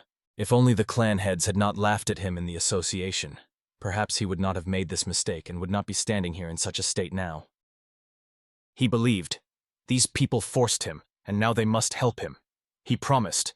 If they help him even once, he will do everything they ask. However, the head of Moen swiftly silenced this loud Uyang Sen, realizing, if he continued to talk, he too would be disgraced. After that, he ordered his men to capture the 3 murderers and place them under guard, ensuring their survival. He also apologized to the young lord for the hospitality being so shameful. After all, it is obvious that the association should not shelter such parasites who caused harm to ordinary people. Therefore, he suggested, before getting down to business, to share a meal with Li Jinyon together. And he agreed. After all, if he had at least a meal, his journey would not be in vain. Late in the evening, when the tables were set, they calmly sat and dined in silence. The head could not accept it at all. The eldest son heir of the merchant guild defeated the head of the clan. So he felt quite awkward asking where such a person could have appeared among ordinary people. He decided to start the conversation with whether Li Jin-in had come up with a proper way to settle this matter. Of course, he could not personally kill Uyang Sen. However, he promised to deal with him fairly. He was eager to hand him over to the Murim alliance. Let the hatred of the Uyang clan fall upon them, not on the association of rulers. After all, that would be more just. Of course, in that case, they would suffer some damage. But this issue is no more important than honor. And the other clan heads would definitely agree with this. The hero was basically satisfied with such a development of events. However, he really wanted to ask one somewhat inappropriate question. He was curious. Had the former head of the clan undergone the Golden Basin washing ritual? The ritual of retirement for martial arts masters. And of course, the current head was amazed at his guest's awareness. It turned out his father had disappeared more than a year ago. All members of the main clan went searching, but never found him. Therefore, his unruly son had to take this post. However, the King of Fists was concerned that a year ago, exactly then he entered this body. This means, not only he died, but also the former head of the Mohyun clan. Therefore, the guy was curious. Were there any rumors that the man's father could have encountered demonic factions? However, no matter how much he pondered, only the underworld faction came to mind. After all, the demonic ones had been inactive for more than 20 years. If the demonic faction had risen, it would not have been so quiet. Moreover, it was strange that they would attack only his father. And honestly, the King of Fists was also surprised by this. He had never contacted demonic factions. Despite this, they suddenly appeared and ambushed him. Therefore, he decided to find out. Would the former leader cope if several swordsmen attacked him? Of course, his son understood. It would be a brutal fight, but his father would not fall to several swordsmen. Therefore, he decided to investigate. Would the man withstand a fight if all of them had bodies impervious to blades?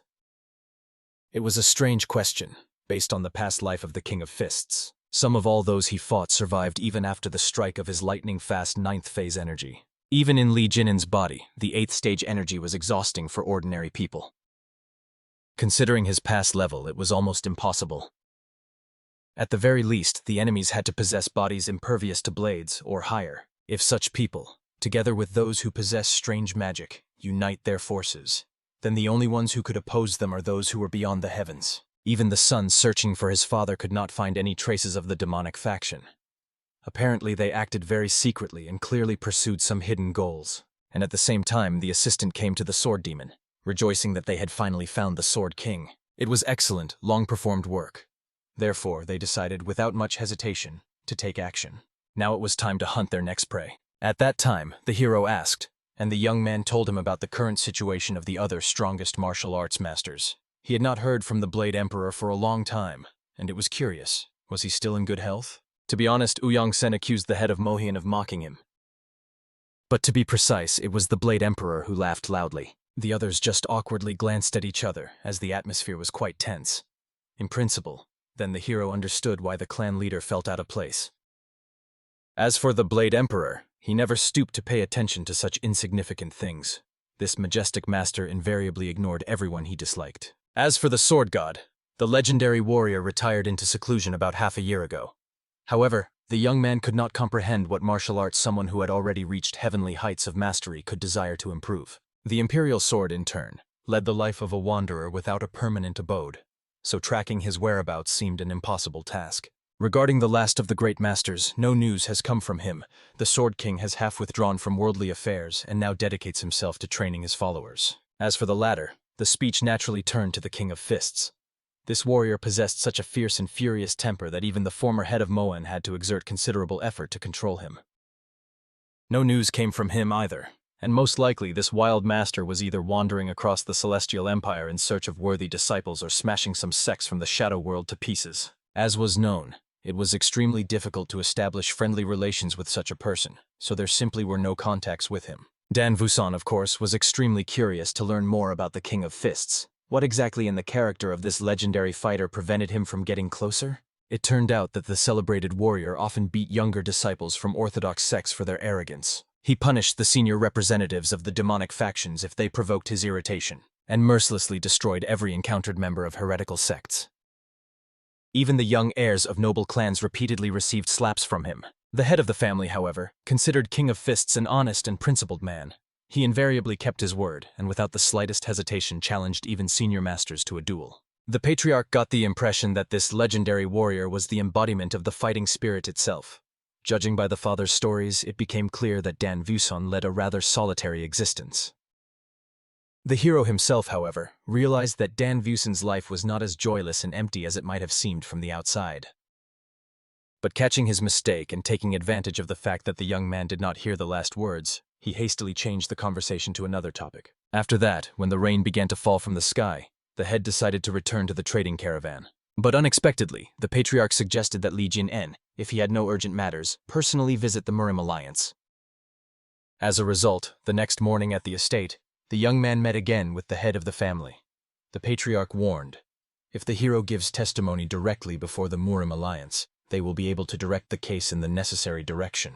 Just then, the delegation of the Moheon clan was returning from a mission nearby, so it was more convenient for Li Jin-en to set out with them. The head introduced one of the members of the Murim alliance to the young master. The warrior with a scar on his face nodded respectfully, introducing himself to the young heir. After that, the Patriarch explained that they would accompany Yang-san, but these two could go first, using their rapid movement techniques. However, before leaving the estate, Li Jin-en asked the head to look after the trading guild. The Patriarch, however, assured there was nothing to worry about, since the fighters of their clan should have already arrived to protect the caravan. Of course, Li Jin-en felt deep gratitude for the help rendered, promising that he would not forget the kindness of the Patriarch of the Moheon clan. The young man also reported that the assassins who came on the mission belonged to an organization called the Golden and Silver Assassins. He expressed a desire for the Association of Rulers to investigate their activities. If they find the headquarters of these mercenaries, the hero will help deal with them. After that, Li Jin-yun, turning around, began to leave. However, he stopped and admitted, initially, heading here, he was ready for an open confrontation with the clan. But since the Patriarch showed such wisdom, they were able to agree on everything with a light heart. The hero sincerely thanked him for not having to shed unnecessary blood. Honestly, after such a courteous farewell, the leader was left puzzled. He could hardly believe that the senior young master of the trade union came alone, fully prepared for battle. This young man definitely differed from the usual heirs of noble families. Truly an intriguing personality. After 4 days of travel, everyone finally reached a settlement. By that time, the escort from the Murim alliance fully realized that Li Jin-yun was an extremely talented young man. After several days of traveling together, all the words spoken by the young master began to take on a completely different weight. However, unexpectedly, during lodging at the inn, the young man collided with a certain hurried man. The warrior noticed a suspiciously familiar scar on his face. This scar exactly matched the descriptions of one of the wanted criminals of the Murim alliance. Therefore, the companion hastily explained to Li Jin-un that he would either kill this scoundrel or capture him alive. The fighter also warned, this man came from a heretical clan and was extremely dangerous, so he asked the hero to step aside. As soon as the man noticed the pursuit, he immediately dashed away, pushing people aside around him. The warrior, of course, was disappointed that the criminal was not at all shy about making such a noise. As was known, recently many outcasts from unorthodox clans, dissatisfied with the actions of the Murim alliance, began hunting its members and killing them.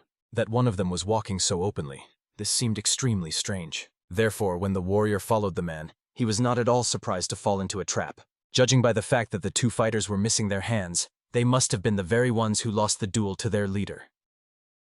The companion was extremely amazed that they were still alive. However, these miserable cripples wasted their breath on such disgrace instead of challenging the alliance leader again, and simply used the wanted criminal as bait. However, cutting off hands was a pastime of the lords of Murim, while sending them the severed heads of alliance members was the revenge of these outcasts. However, the trio did not expect at all that while they were saying all this, the hero was already behind their backs. When the young man coughed, all three were horrified, instantly turning around. Even the warrior from the alliance had no idea when the hero managed to catch up with him. However, as if nothing had happened, he explained that he was an ordinary man, but was quite fond of beating up villains like these three. Soon, Poisonous Face learned that Li Jin-en had gone to the Murim alliance and could not understand why the hero urgently needed to meet with them right now. Li Hua-en tried to explain to him. The Patriarch of the Moheon clan stated that it would be wiser if Li Jin-en personally testified in the Yang-san case, so the young master left immediately. In the end, Poisonous Face had no choice but to grieve over the hero's departure, although he had given him a solemn promise. The young man made him perform 100,000 strikes. However, Poisonous Face was ashamed to admit this aloud. Eventually, he reminded himself. He promised to pile up a heap of manure in front of the main entrance if he did not tell him the next stage of training. Therefore, he was going to do it right now. Of course, Li Hua-en hastily shut the door in front of the young man, explaining that it would be better for him to hear everything from the hero himself rather than engage in such indecency. Poisonous Face had no choice left, so he put on his pants. But the young man could not understand why the hero had fled to the Murim alliance. He thought that Li Jin-en considered him some kind of fool to be toyed with like that. However, this was not true. He was not a fool at all. Therefore, now the young man with his battered umbrella decided to invade the Murim alliance. He rushed on, continuing to perform strikes, starting from the 100,000 and first up to the 100,200th time. At the very same time, after the hero's words, the wanted bandit barely restrained himself from bursting out laughing. He understood that it was extremely improper to laugh in the presence of a noble gentleman. However, the criminal found it incredibly naive that this very youth was going to beat them up. After that, the scoundrel calmly explained to his accomplices that he had already lured the necessary people for them, so he wished to leave to attend to his own affairs. The hero, however, obviously thought that he was simply nervous and therefore eager to escape as soon as possible. Of course, the man was quite offended that Li Jin-un had just dared to voice it, and the young gentleman himself was only struck by the sensitivity of this scoundrel when told such obvious things. After that, as if nothing had happened, the hero decided to find out if he could kill this wanted criminal. The escort did not object, considering that the man was listed as an enemy of the Alliance, so execution on the spot was permitted, and of course, it was an excellent opportunity for the hero to cool down a bit. At that moment, the warrior carefully observed the emotions reflected on the face of the young master of the trading guild. In 3 days of traveling together, he saw for the first time how the young man smiled with pleasure. The Trinity instantly armed themselves with their weapons to resist the enemy.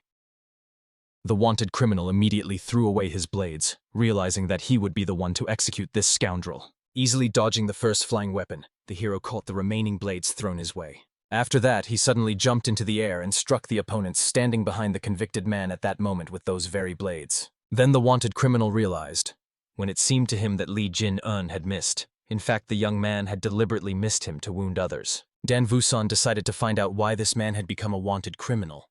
However, he did not consider himself obliged to answer such questions. All he could tell him was that he was training the part of the body that Li Jin-yun would soon be unable to use, so he asked the hero to fight with all his might.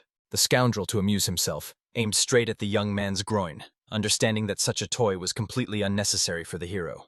However, obviously, the King of Fists was not going to let him get close. In the end, the young man stepped on the man's hand and shattered his bone into tiny fragments. Immediately after this, the enthusiasm of the wanted criminal clearly diminished significantly. All that was left for him was to moan, crawling on the ground. The scoundrel could not believe that someone like Li Jin-un managed to defeat him, so he agreed to surrender voluntarily, join the Murim alliance, and accept punishment, just so that his dignity would not be harmed. Partly the King of Fists was even disappointed that the opponent surrendered so quickly, so he wanted to find out the reason.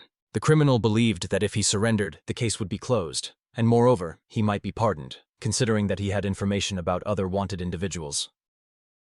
Obviously, the scoundrel expected that upon hearing this, the hero would find it useful to spare his life. However, he was mistaken. King Kulakov killed him because he did not belong to the Murim alliance. He did not care whether this man surrendered or not. In the end, the young man killed all three at once, while the companion simply stood there, blinking in surprise. Only after Li Jin-en had committed the irreparable did the warrior realize that perhaps it would have been wiser to take this man to the alliance after all. However, the fighter did not argue with the hero's decision, understanding that such a criminal would at best continue to lie and evade. In his case, it was better simply to die. After that, they went to a tavern to eat, for after this large-scale clash, both were starving. They settled in a small inn on the first floor among many other guests. The companion, having observed the young master, realized that he had quite rich experience in battles. After his fight, all the warrior's doubts vanished in an instant. In fact, when the youth heard that the heir of the trade guild had defeated the head of the Uyang clan, he found it hard to believe, especially considering that the hero's name was not particularly well known, and such suspicions did not even offend the King of Fists. He himself would have the same opinion about himself. However, now the companion, having witnessed his fight, believed that the young lord truly possessed a level of skill sufficient for what he had done. For this reason, the warrior promised to try to properly confirm his strength before the alliance, so the hero did not need to worry about witness testimonies. Honestly, Li Jin-en was surprised that the young man suddenly became so talkative. But then suddenly the fighter made the hero an unexpected offer, to join the alliance. Of course, they pay little, and the work is quite hard. But the only thing that really matters here is strength. According to the leader of the alliance, individual abilities are valued above origin. With the talent the hero already possessed, he could achieve a lot in this organization. Moreover, since he apparently already had connections with the Imperial Assembly, it would be even easier for him. However, the Murim Alliance represented a completely different structure. Of course, the Imperial Assembly pays more. The work there is easier. But this organization is entirely built on clan influence. Outsiders have no chance of success. Great clans promote their own, while the rest are just mercenaries chasing high pay. In a real battle, they scatter like autumn leaves. However, the hero perfectly understood that not all from the Imperial Assembly were like that. For example, the head of the Mohion clan, who agreed to help in Ouyang San's case, definitely differed from this description. Hearing these words, a certain young gentleman sitting on the terrace could agree with Li Jinen's thoughts. However, he still believed that the alliance was actually a gathering of slanderers. The young man also ordered that the companion no longer slander the association and dare not insult people so boldly. It was extremely outrageous that he compared the Imperial Assembly to autumn leaves. Of course, the warrior immediately stood up, bowed, and apologized for his mistake. After that, he decided to find out the name of the person speaking to him. However, without much thought, the latter laughed and introduced himself. His surname was Autumn Leaf, and his name was Autumn Wind. After everyone present burst out laughing, Li Jinen asked the companion not to pay attention to them. After all, he had already done everything he could in this situation. After that, both of them, sitting back down at the table, assumed that perhaps these four laughing gentlemen were somehow related to the Dragon and Phoenix tournament. However, the warrior was amazed that the young master was aware of it. He recommended that the hero participate in the tournament as he was young, skilled, and fully met all the requirements. It was a huge opportunity. The great tournament, watched by all of Murim, was an invaluable experience. Naturally, Li Jinen hastened to explain that such ideas did not interest him. Despite the fact that it was a chance to gain fame, it comes naturally as a person becomes stronger. And of course, it was sad for the warrior to hear this. After all, the leader promised a first-class elixir to the winner. But as soon as he heard this, the hero immediately agreed. Honestly, the companion was so shocked that he almost choked on how quickly the young man changed his mind. In principle, Li Jinen forgave him for splashing him with water. However, he warned, next time he should immediately mention the elixir. Finally, when everything was finished, they left the tavern. The companion thanked the young man for the treat. He was glad that very soon they would reach the Murim Alliance. But unexpectedly, as they were leaving, they ran into those four students. The warrior did not forget to sarcastically note that they were too slow. He believed that these youths were from the Slanderers' Alliance. However, apparently, the Murim Alliance resembled turtles more. In the end, the fighter could think of nothing better than to run away from here like an autumn wind.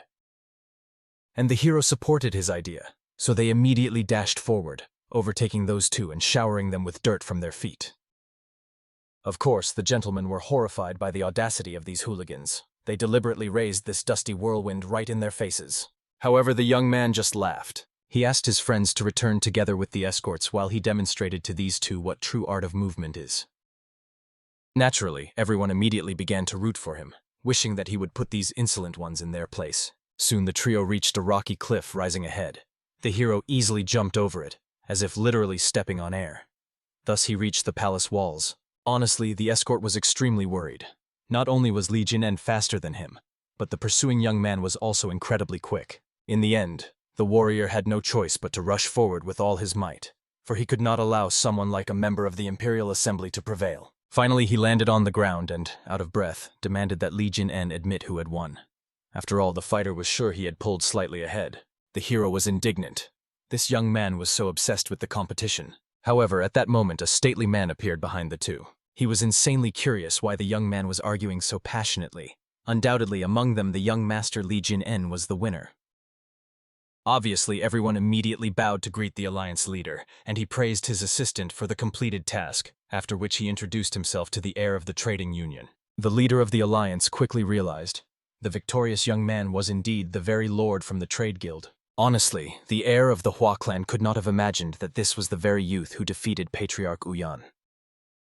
The hero himself, without making anyone wait, introduced himself. Of course, the alliance leader was pleased to meet such an outstanding young man, so he hastened to introduce himself in return. Then the man turned his attention to the guests who had arrived to participate in the Dragon and Phoenix tournament. In the end, the leader wished everyone good luck, and decided to escort Li Jinen and his companion to the main hall, where they were heading. Only at the last moment did the young man from the Hua clan call out to the hero by name. Bowing, he admitted that he would eagerly await their meeting at the Dragon and Phoenix tournament. And then, as if nothing had happened, he turned around and trudged back to his friends. The alliance leader did not forget to sarcastically note that the movement skill of his subordinate this time was at the very bottom. And of course, the warrior was embarrassed by these words, for he was sure that he had arrived at the same time as the Hua heir. However, that youth had come here for the tournament. Most likely, he was eager to conserve his strength while simultaneously testing his opponent's abilities. Although the fighter did not know exactly what had happened, his subordinate was rushing alongside him, unwilling to lose. Of course, the embarrassed warrior decided to find out if the young lord had suspected this. The hero nodded hastily. He had not admitted it before, as he did not want to unsettle the youth. However, the companion was extremely offended that the heir Hua used such tricks over trifles, and the hero asked the young man not to be sad. Anyone who intends to participate in a combat tournament must hide all their true power. This was a natural approach. Finally, during such a conversation, they reached the center of the Murim Alliance, to its main hall. Everyone immediately bowed to greet the leader.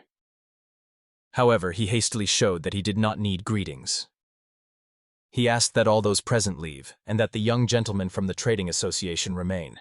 The man also promised everyone that he would make a decision regarding Ouyang-san after personally witnessing the combat abilities of the young master Li Jin-un. In the end, after these words, they were left alone with the head of the alliance, and the elder, as if nothing had happened, asked the young man to come closer to him. Honestly, the hero felt awkward, for quite some time had passed since they stood so close to each other. The young man knew this person well. The head of the Murim Alliance is second after the three gods and one of the saints. He was the one who led the righteous sects in the final battle against the demonic factions, known as the Battle of the Five Tombs. He was the one who personally led the three gods and the saint to the front line.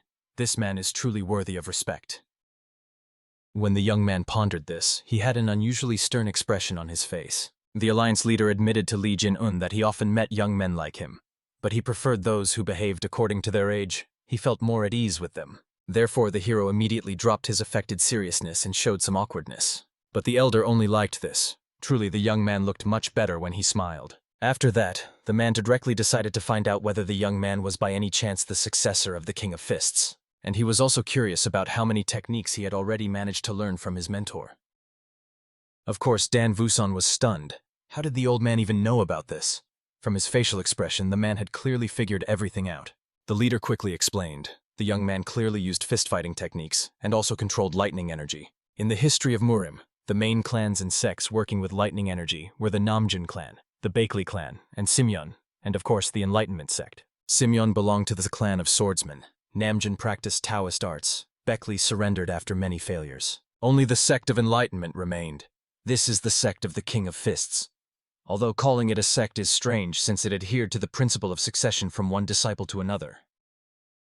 In the end, as expected, the alliance leader was insightful and infallible. There was no point in hiding, so Dan Vuson introduced himself as the successor of the King of Fists. The man was extremely happy, understanding that fate had brought him together with this young man. Those who master the lightning martial arts inevitably acquire a commanding nature and gaze. Energy, voice, even character begin to resemble the lightning itself. That is why the elder had no particularly warm memories associated with the King of Fists. He lived like a solitary lightning bolt, capable of tearing the heavens apart. It is extremely difficult to befriend such a person. In the end, the alliance leader decided to find out from the young man how his mentor was doing, for no one had heard about him for a long time. However, the hero explained that his teacher was in many ways similar to the former patriarch of the Moen clan. He had disappeared, and there was no contact with him. Honestly, the elder was amazed. Although the King of Fists rarely sent messages, he never completely disappeared. Therefore, Dan Wusun had to admit that the connection with him was truly severed, and possibly forever. Thus, the leader had no choice but to worry about ensuring that this news reached the three gods and one saint. For the martial arts masters of Murim were disappearing one after another. Hence, the alliance leader had only one guess. The demonic faction was beginning to stir again. Naturally, if these enemies who had been missing for many years reappeared, they would have to fight again, as they did last time. However, the young man, according to the leader, probably had no idea what had happened, as it was before his birth. The matter concerned the very battle of the Five Tombs. But in reality, after that, there was another duel. The three gods and one saint fought against a single grandmaster of the demonic faction. Honestly, it was difficult to describe the power of that man, but hardly anyone living on Earth could comprehend the despair they felt then. Every time the alliance leader heard that the god of the sword was still training, it reminded him of those days. Although this very battle decided the outcome of the great war between the righteous and demonic forces, three gods and one saint fought against a single man. This is a secret story that the leader sometimes shared with the members of the alliance. This is the reason why they had to become stronger. If that great master had descendants, they would surely be about the same age as the hero now. Therefore, the elder, grabbing Li Jin by the hand, asked him to become stronger. Overwhelmingly strong, possibly even selfishly and mercilessly strong. And then with a smile, as if nothing had happened, he asked not to worry about Ouyang-san. Since the young man is the successor of the King of Fists, there was no reason to doubt his words. Ouyang will be imprisoned in the dungeon. The decision about him has already been made. Moreover, the man heard that the hero also wishes to participate in the battle of the dragon and the phoenix. Therefore, he sent the youth to rest. In the end, the young man wandered the street for a long time, reflecting on everything that had happened. Ultimately, he could not shake the thought of that grandmaster who fought alone against 3 gods and 1 saint. Even the alliance leader did not know the name of this man, for the leaders of the demonic factions did not bear names. Therefore, the only question troubling the hero was whether that man really died.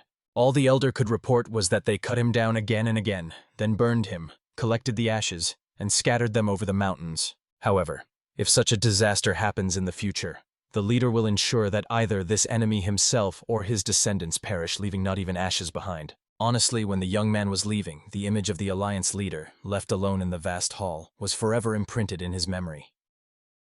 He had completely ceased to be the image of a respected elder. He was a monster forged by time. It seemed as if the opposite of the demonic faction was not a righteous sect at all, but simply another incarnation of a monster. And of course, possibly, upon gaining power, the hero would be no exception. In a sense, the continent, created by the mutual slaughter of orthodox and demonic sects, was no different from the kingdom of Asura. While the young man was lost in his thoughts, he did not notice the companion who had been waiting for him all this time to find out how their conversation had gone. Moreover, the warrior explained that he had warned everyone that the hero might feel uncomfortable being inside the alliance. Therefore, they prepared accommodation for him outside, and the young man came to escort him. Having reached the place where the young man could spend the night, the fighter also asked that a separate room be allocated for him. Therefore, he decided to check the conditions. However, when they entered inside, they saw that there was already a person in the room whom the companion did not even know. Of course, it was Chun Myunho, who was fuming, waiting for the hero in this damn huge and luxurious place. The young man reminded his so-called teacher that he had not slept all night trying to get here. Of course, King of Fists was curious how he had even found this place. However, the young man went around all the inns and asked if a room was rented under the hero's name, which was quite easy. After that, he showed the mentor the umbrella with scratches, which indicated that he had practiced the strikes properly. So now all that remained was for the hero to keep his promise. After all, he had already crossed mountains on horseback and sailed seas on ships to arrive all the way here. The young man was literally boiling with anger, not understanding why Li Jin kept looking at him as if he had water in his mouth, so he demanded that he tell him the next step. The surrendered hero decided to ask the escort if there was any suitable place nearby for training. Fortunately, the warrior knew such things. Therefore, by morning, they found themselves near beautiful mountains surrounded by waterfalls. It was a secluded place, ideal for practicing martial arts, so people from the Murim Alliance often used this place. Of course, Li Jin thanked the young man for pointing out this place to him, and the warrior decided to take his leave and go about his business. Only at the end did he introduce himself to the young gentleman, giving his name and nickname, Poisonous Fox. As soon as the companion walked away, Chun Myunho decided to find out why Dan Woo-san kept training, since he was already powerful enough and even knew how to use lightning.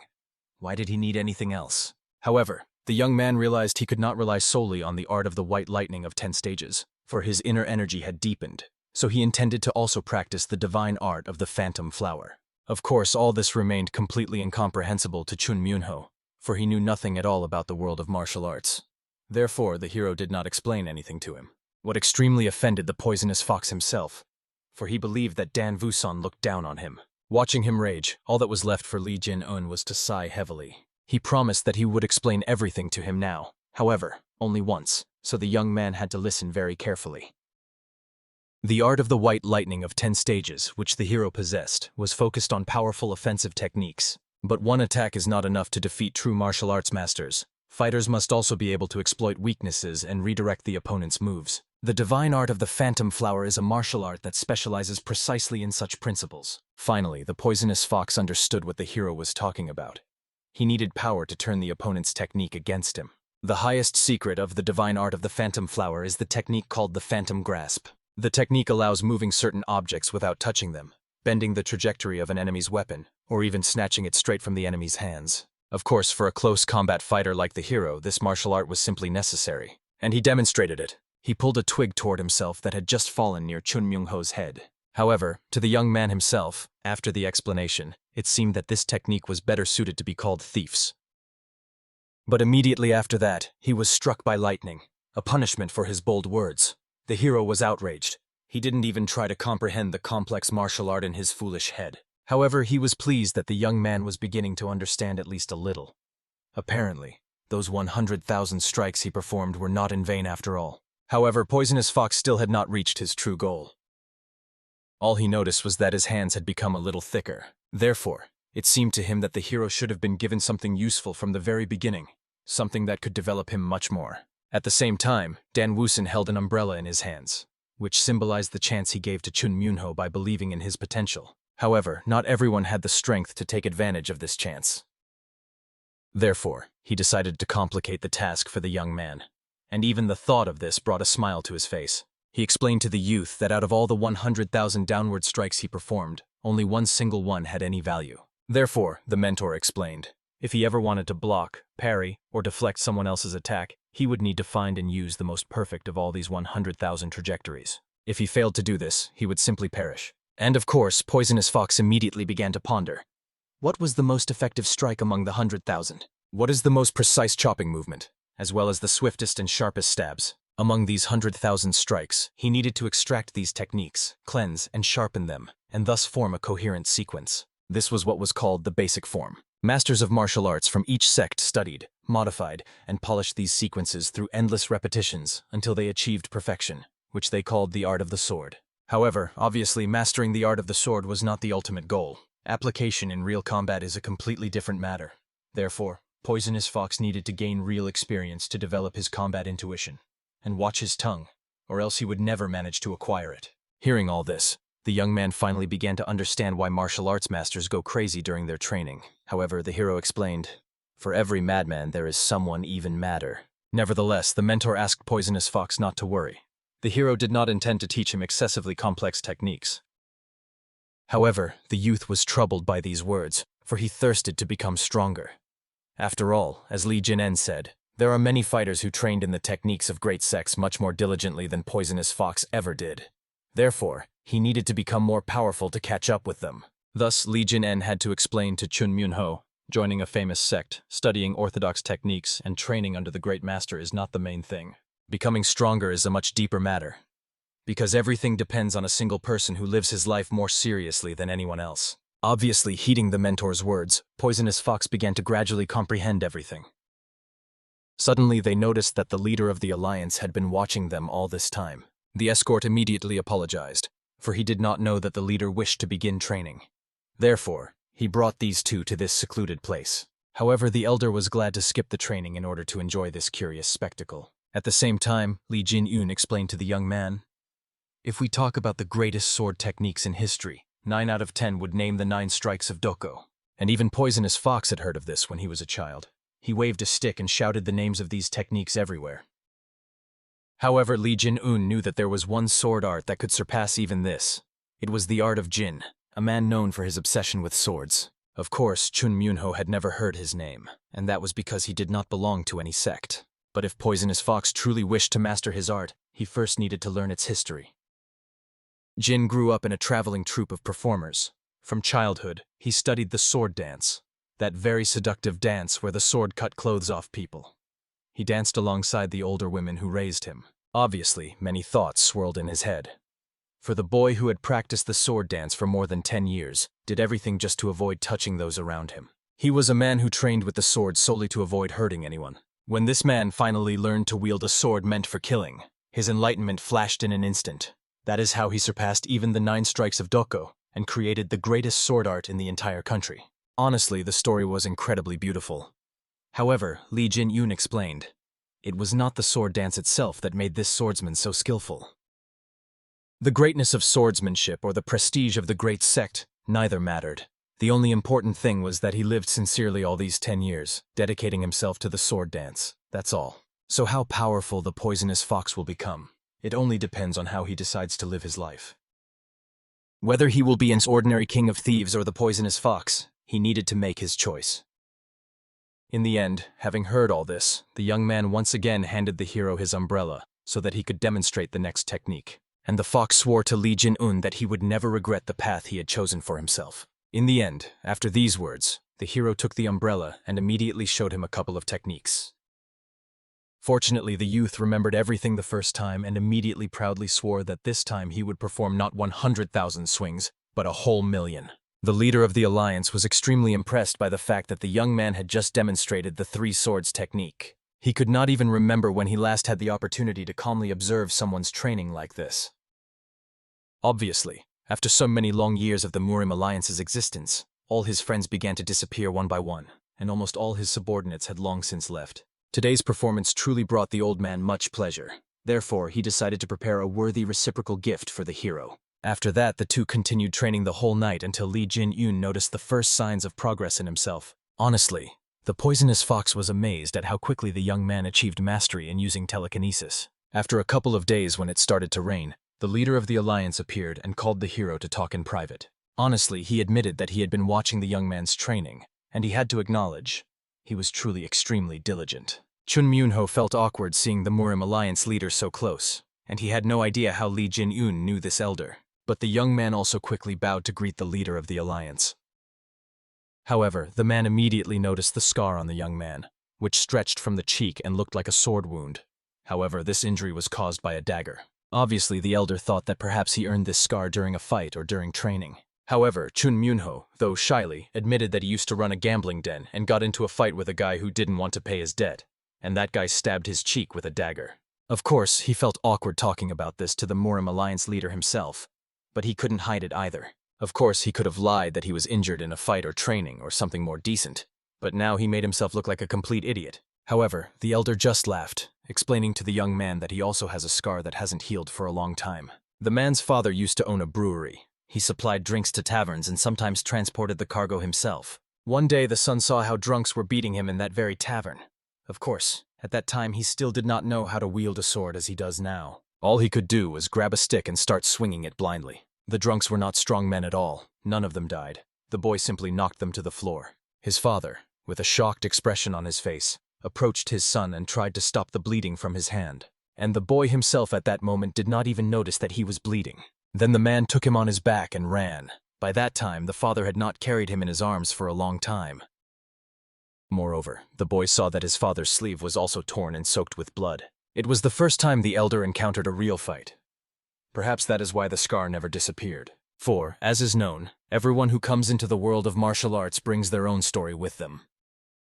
The leader also noticed the umbrella with which Poisonous Fox trained and realized that it was his weapon. However, the young man calmly explained that he had borrowed this umbrella from Li Jin-en for training. Therefore, since the rain had passed, the alliance leader suggested to the young man to take his umbrella so that he could continue training. However, this umbrella turned out to be very heavy. It was practically unliftable. It was forged from black iron. It was a gift from one of the clans of the Murim Alliance. Its ribs and shaft were forged from black iron. Thanks to its weight and strength, it was excellent as a weapon. Moreover, no matter how much the young man swung it, it would not break. Therefore, the elder suggested training together with him. Of course, Poisonous Fox did not understand why he deserved such an umbrella from the alliance leader. However, it was enough for the man that Chun Myunho seemed to regret having lived such a shameful life. If he could correct the mistakes of yesterday and live righteously today, he was already a worthy person. Therefore, the elder did not want him to reproach himself for the past. After that, as if nothing had happened, he decided to leave, not to embarrass the youth with his elderly talks. However, at the end, he confessed to the hero that he was eagerly looking forward to meeting him at the Dragon and Phoenix tournament. As he left, he only asked that the young men continue their training. It did not matter whether they were swinging their fists or the umbrella. The main thing was that they remained on the side of the orthodox faction. After the elder left, the hero realized that it was already time for lunch. However, Poisonous Fox asked that Li Jin-yon go first, as he wished to train a little more. It was clear. The young man was extremely proud that the leader of the alliance himself had given him a weapon. Li Jin-un could not discern the emotions on his face, so he could not understand whether he was laughing or crying. In the end, several more days passed, and there was only one day left until the Dragon and Phoenix tournament. After the evening, the hero could not sleep because he heard loud voices outside. The conversation was about the festival the day before. On the stage, the herald was saying that there were an extremely large number of participants in the Dragon and Phoenix tournament. Many of them were exhausted even before it began, just waiting for the qualifying rounds. That was exactly why they held the festival the day before. At the festival, ordinary people could challenge anyone they had long dreamed of fighting. And most importantly, if tonight they realized they were not yet ready, they could skip the tournament tomorrow, because no one wanted to watch weaklings dragging the competition until sunset. However, suddenly this crowd's attention turned to Chun Myunho, the young man who had previously boasted about his weapon. Therefore, they were eager to see his umbrella and skills. Of course, the young man immediately tried to justify himself, because it was those scoundrels who first started bothering him along with their weapons. The others simply laughed because they could not believe that this young man truly fought with an umbrella. Therefore, they were extremely curious to find out what his umbrella was capable of. In the end, Poisonous Fox loudly reminded everyone that the Murim Alliance did not forbid umbrellas as a type of weapon. Therefore, he could not understand such a fuss, especially considering who had given him that umbrella. Listening to all his angry speeches, Lee Jin-un could not understand why the character of this young man did not change, even when he was in the company of martial arts masters. In the end, Poisonous Fox still agreed to satisfy the curiosity of the people who mocked him so much. After all, he was the one who practiced the same strike 100,000 times. And not long ago he learned chopping and stabbing strikes from his mentor. Of course, everyone perfectly understood that this was literally basic training for children. Therefore, they did not expect anything special from the fight with him until this young man grew up enough. However, unexpectedly, one man from the crowd realized the young man was learning the three swords technique. Surely his master was impressive. Initially, the young man did not intend to intervene. He just wanted to watch. However, watching such a fool as Chun Myunho disgrace the Dragon and Phoenix tournament was unbearable. Of course, Poisonous Fox explained. He did not care about this tournament. However, he never refused to fight. Therefore, he suggested the young man attack, after which the young man immediately rushed at the man, reminding the rules, whoever strikes first wins. Honestly, even the opponent was amazed at how quick his enemy was. However, the young man still did not strike. He had previously struck with a longer umbrella, so he still could not get used to the fact that this umbrella was shorter than before. But the opponent only laughed at Chun Myunho, who could not even handle his own weapon.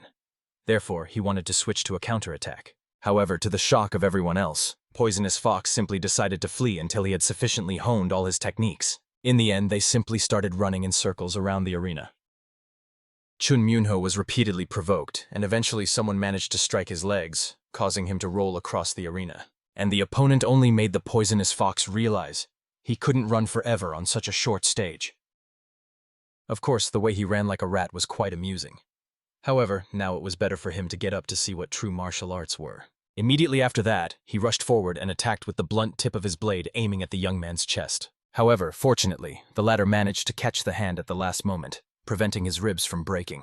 After that, he started swinging his umbrella, hoping that at least from that distance he could reach his enemy. But the umbrella turned out to be still too short, and the opponent was too far away. The opponent only mocked the young man who claimed to have perfectly mastered horizontal strikes. He was even ready to argue that his lunges were no better than this disgrace. Therefore, he decided to demonstrate how these strikes should really be performed. When the whole crowd saw how Chun Myunho was being beaten, they immediately lamented. Where had the young man's confidence gone? In the end, the final blow landed on him with a kick straight to the head, causing him to start losing consciousness. And when he saw the hero in the crowd, he felt an unprecedented humiliation because, it turned out, Dan Vusen had seen his humiliating failure all along. However, suddenly he remembered the words of the head of the Murim Alliance about whether he regretted living such a sinful life all his life. For this reason, he forced himself to stay on his feet. The opponent was amazed that this madman still could barely stand on his feet, yet was so warlike. Therefore, he decided to end him here and now, and attacked with the tip of his blade. At the same time, the young man deeply regretted how he had lived before. He regretted that he had been such a pathetic weakling, and that is precisely why from this moment he longed to be different. Despite the spear striking his side, he still lunged at the opponent and thanked him for closing the distance and greatly helping him. In the end, one strike was enough to create a huge crater on the stage from the force. Honestly, everyone was amazed that this youth possessed such strength. He seemed almost not human. And Chun Myunho, looking at the body of the defeated, still could not believe that he had won. He remembered when he first met the hero, and then decided that he must repay him for kindness and for the guidance as well. He loudly proclaimed that he had won, for the Poisonous Fox always repays debts. And it was clear, Li Jin-en was truly quite proud of his student. The whole crowd was whispering. They could not believe that the young man defeated this fighter with just one umbrella in a single strike. The young man himself could barely move now, however he was still extremely proud of himself. He was already eager to leave the stage. However, other fighters climbed onto it, understanding that one successful victory did not make him someone special. Therefore, they wanted to defeat him. And of course, Poisonous Fox understood how pathetic these people were, since they were now entering the fight instead of leaving first. He tried with all his might to gather his strength and get up to fight these annoying degenerates. Fortunately, at that moment, as if out of nowhere, a hero appeared who shielded the student with his own body. Immediately, everyone felt pressure from his appearance, as if all their internal organs had been turned upside down. He introduced himself as one of the participants of the Dragon and Phoenix tournament, who had come down long ago to enjoy the prelude to the festival. But Poisonous Fox could not resist boasting that this young man was his master, who would stand up for him, and it would be the end for all of them. Right after that, the fighters whispered embarrassedly, averting their eyes. And Chun Myunho was struck by the rotten nature of these people. Just a minute ago they were attacking him like rabid dogs, and now they were retreating in the face of Li Jin-en. This means that becoming stronger is truly the greatest thing one can accomplish in the world. Finally, Poisonous Fox began to fall backward from bleeding. But fortunately, another participant managed to catch him. He hinted to the gentleman that it was already too late to continue. Therefore, he suggested ending this performance for today, for the sake of tomorrow's tournament. Of course, everyone immediately whispered, recognizing the son of the Hua clan. As rumors said, he was truly a real handsome man. And the young man himself explained to the hero, if he intended to win the Dragon and Phoenix tournament, it was better not to waste strength here in vain. However, the young lord did not even remember the heir's name. He only recalled that he seemed to call himself Autumn Leaves. At the same time, the other simpler martial arts masters began to disperse home, thinking it was better to end today's performance here. Using this moment, the heir suggested to the hero to drink together with him, as he wished to tell much. After that, he proposed to meet in an hour, and of course he did not forget to praise the young man with the umbrella, who impressed him. Very soon the young man returned home and calmly sat, savoring alcohol. However, at that moment his sister came to him, and she was extremely displeased. It turned out she had been watching her brother. She was curious to know why he stopped the duel.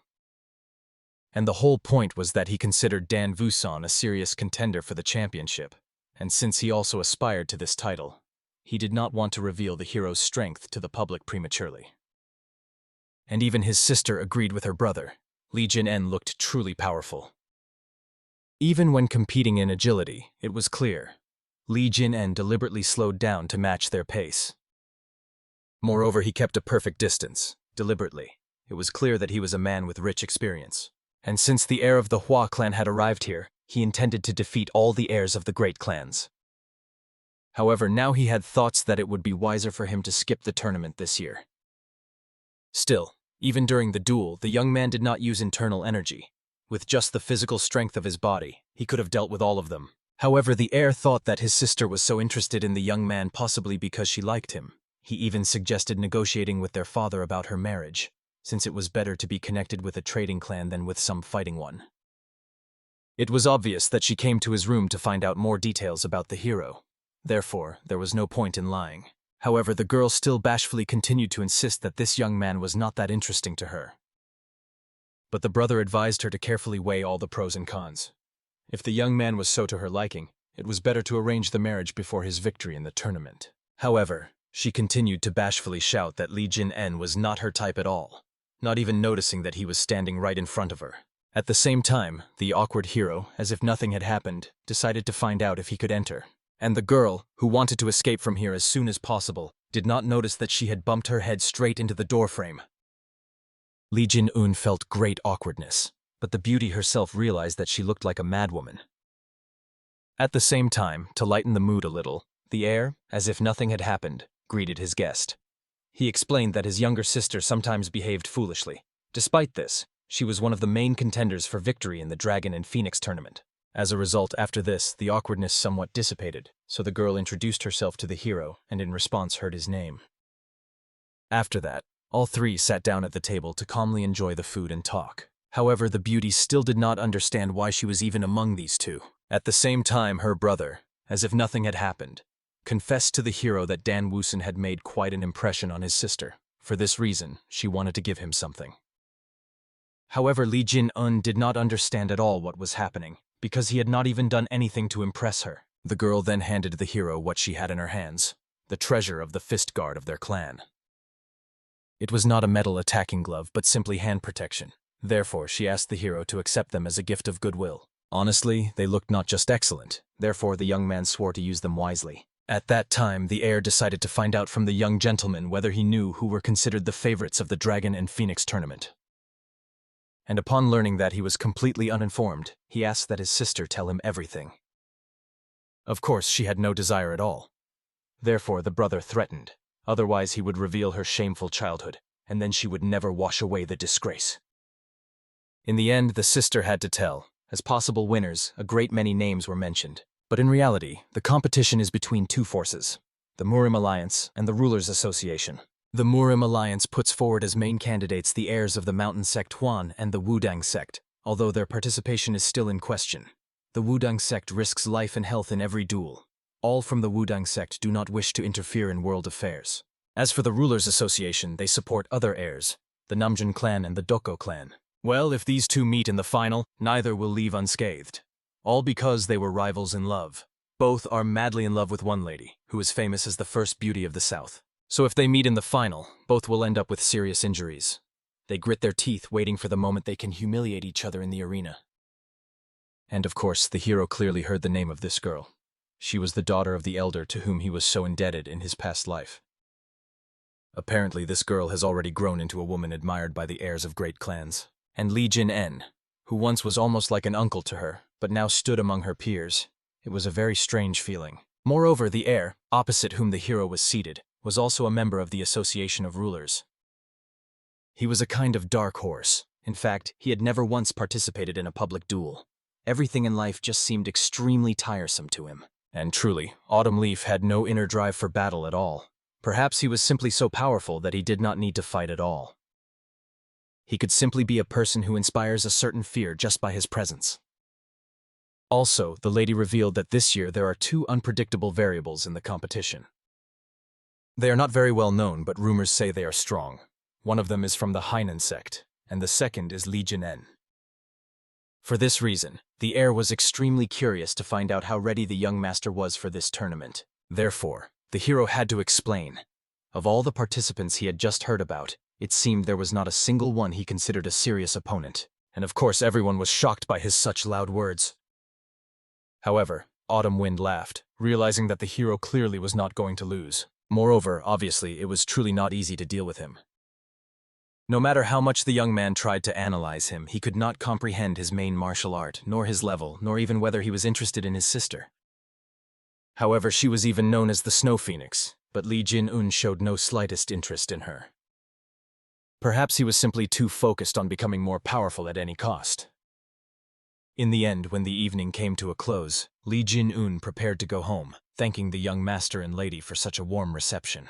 As soon as he left, the girl decided to ask her brother what he would do about the Dragon and Phoenix tournament. To be honest, he could say one thing. He met someone worthy. And they were already arguing about winning the tournament instead of simply becoming friends. Therefore, he decided to yield to this young master and would not participate this year. Moreover, he felt that the hero was an incredibly straightforward person. He didn't even try to flirt with the girl once, which clearly meant he was not a womanizer. Of course, she thought that the reason was that the hero was extremely cultured or was pretending.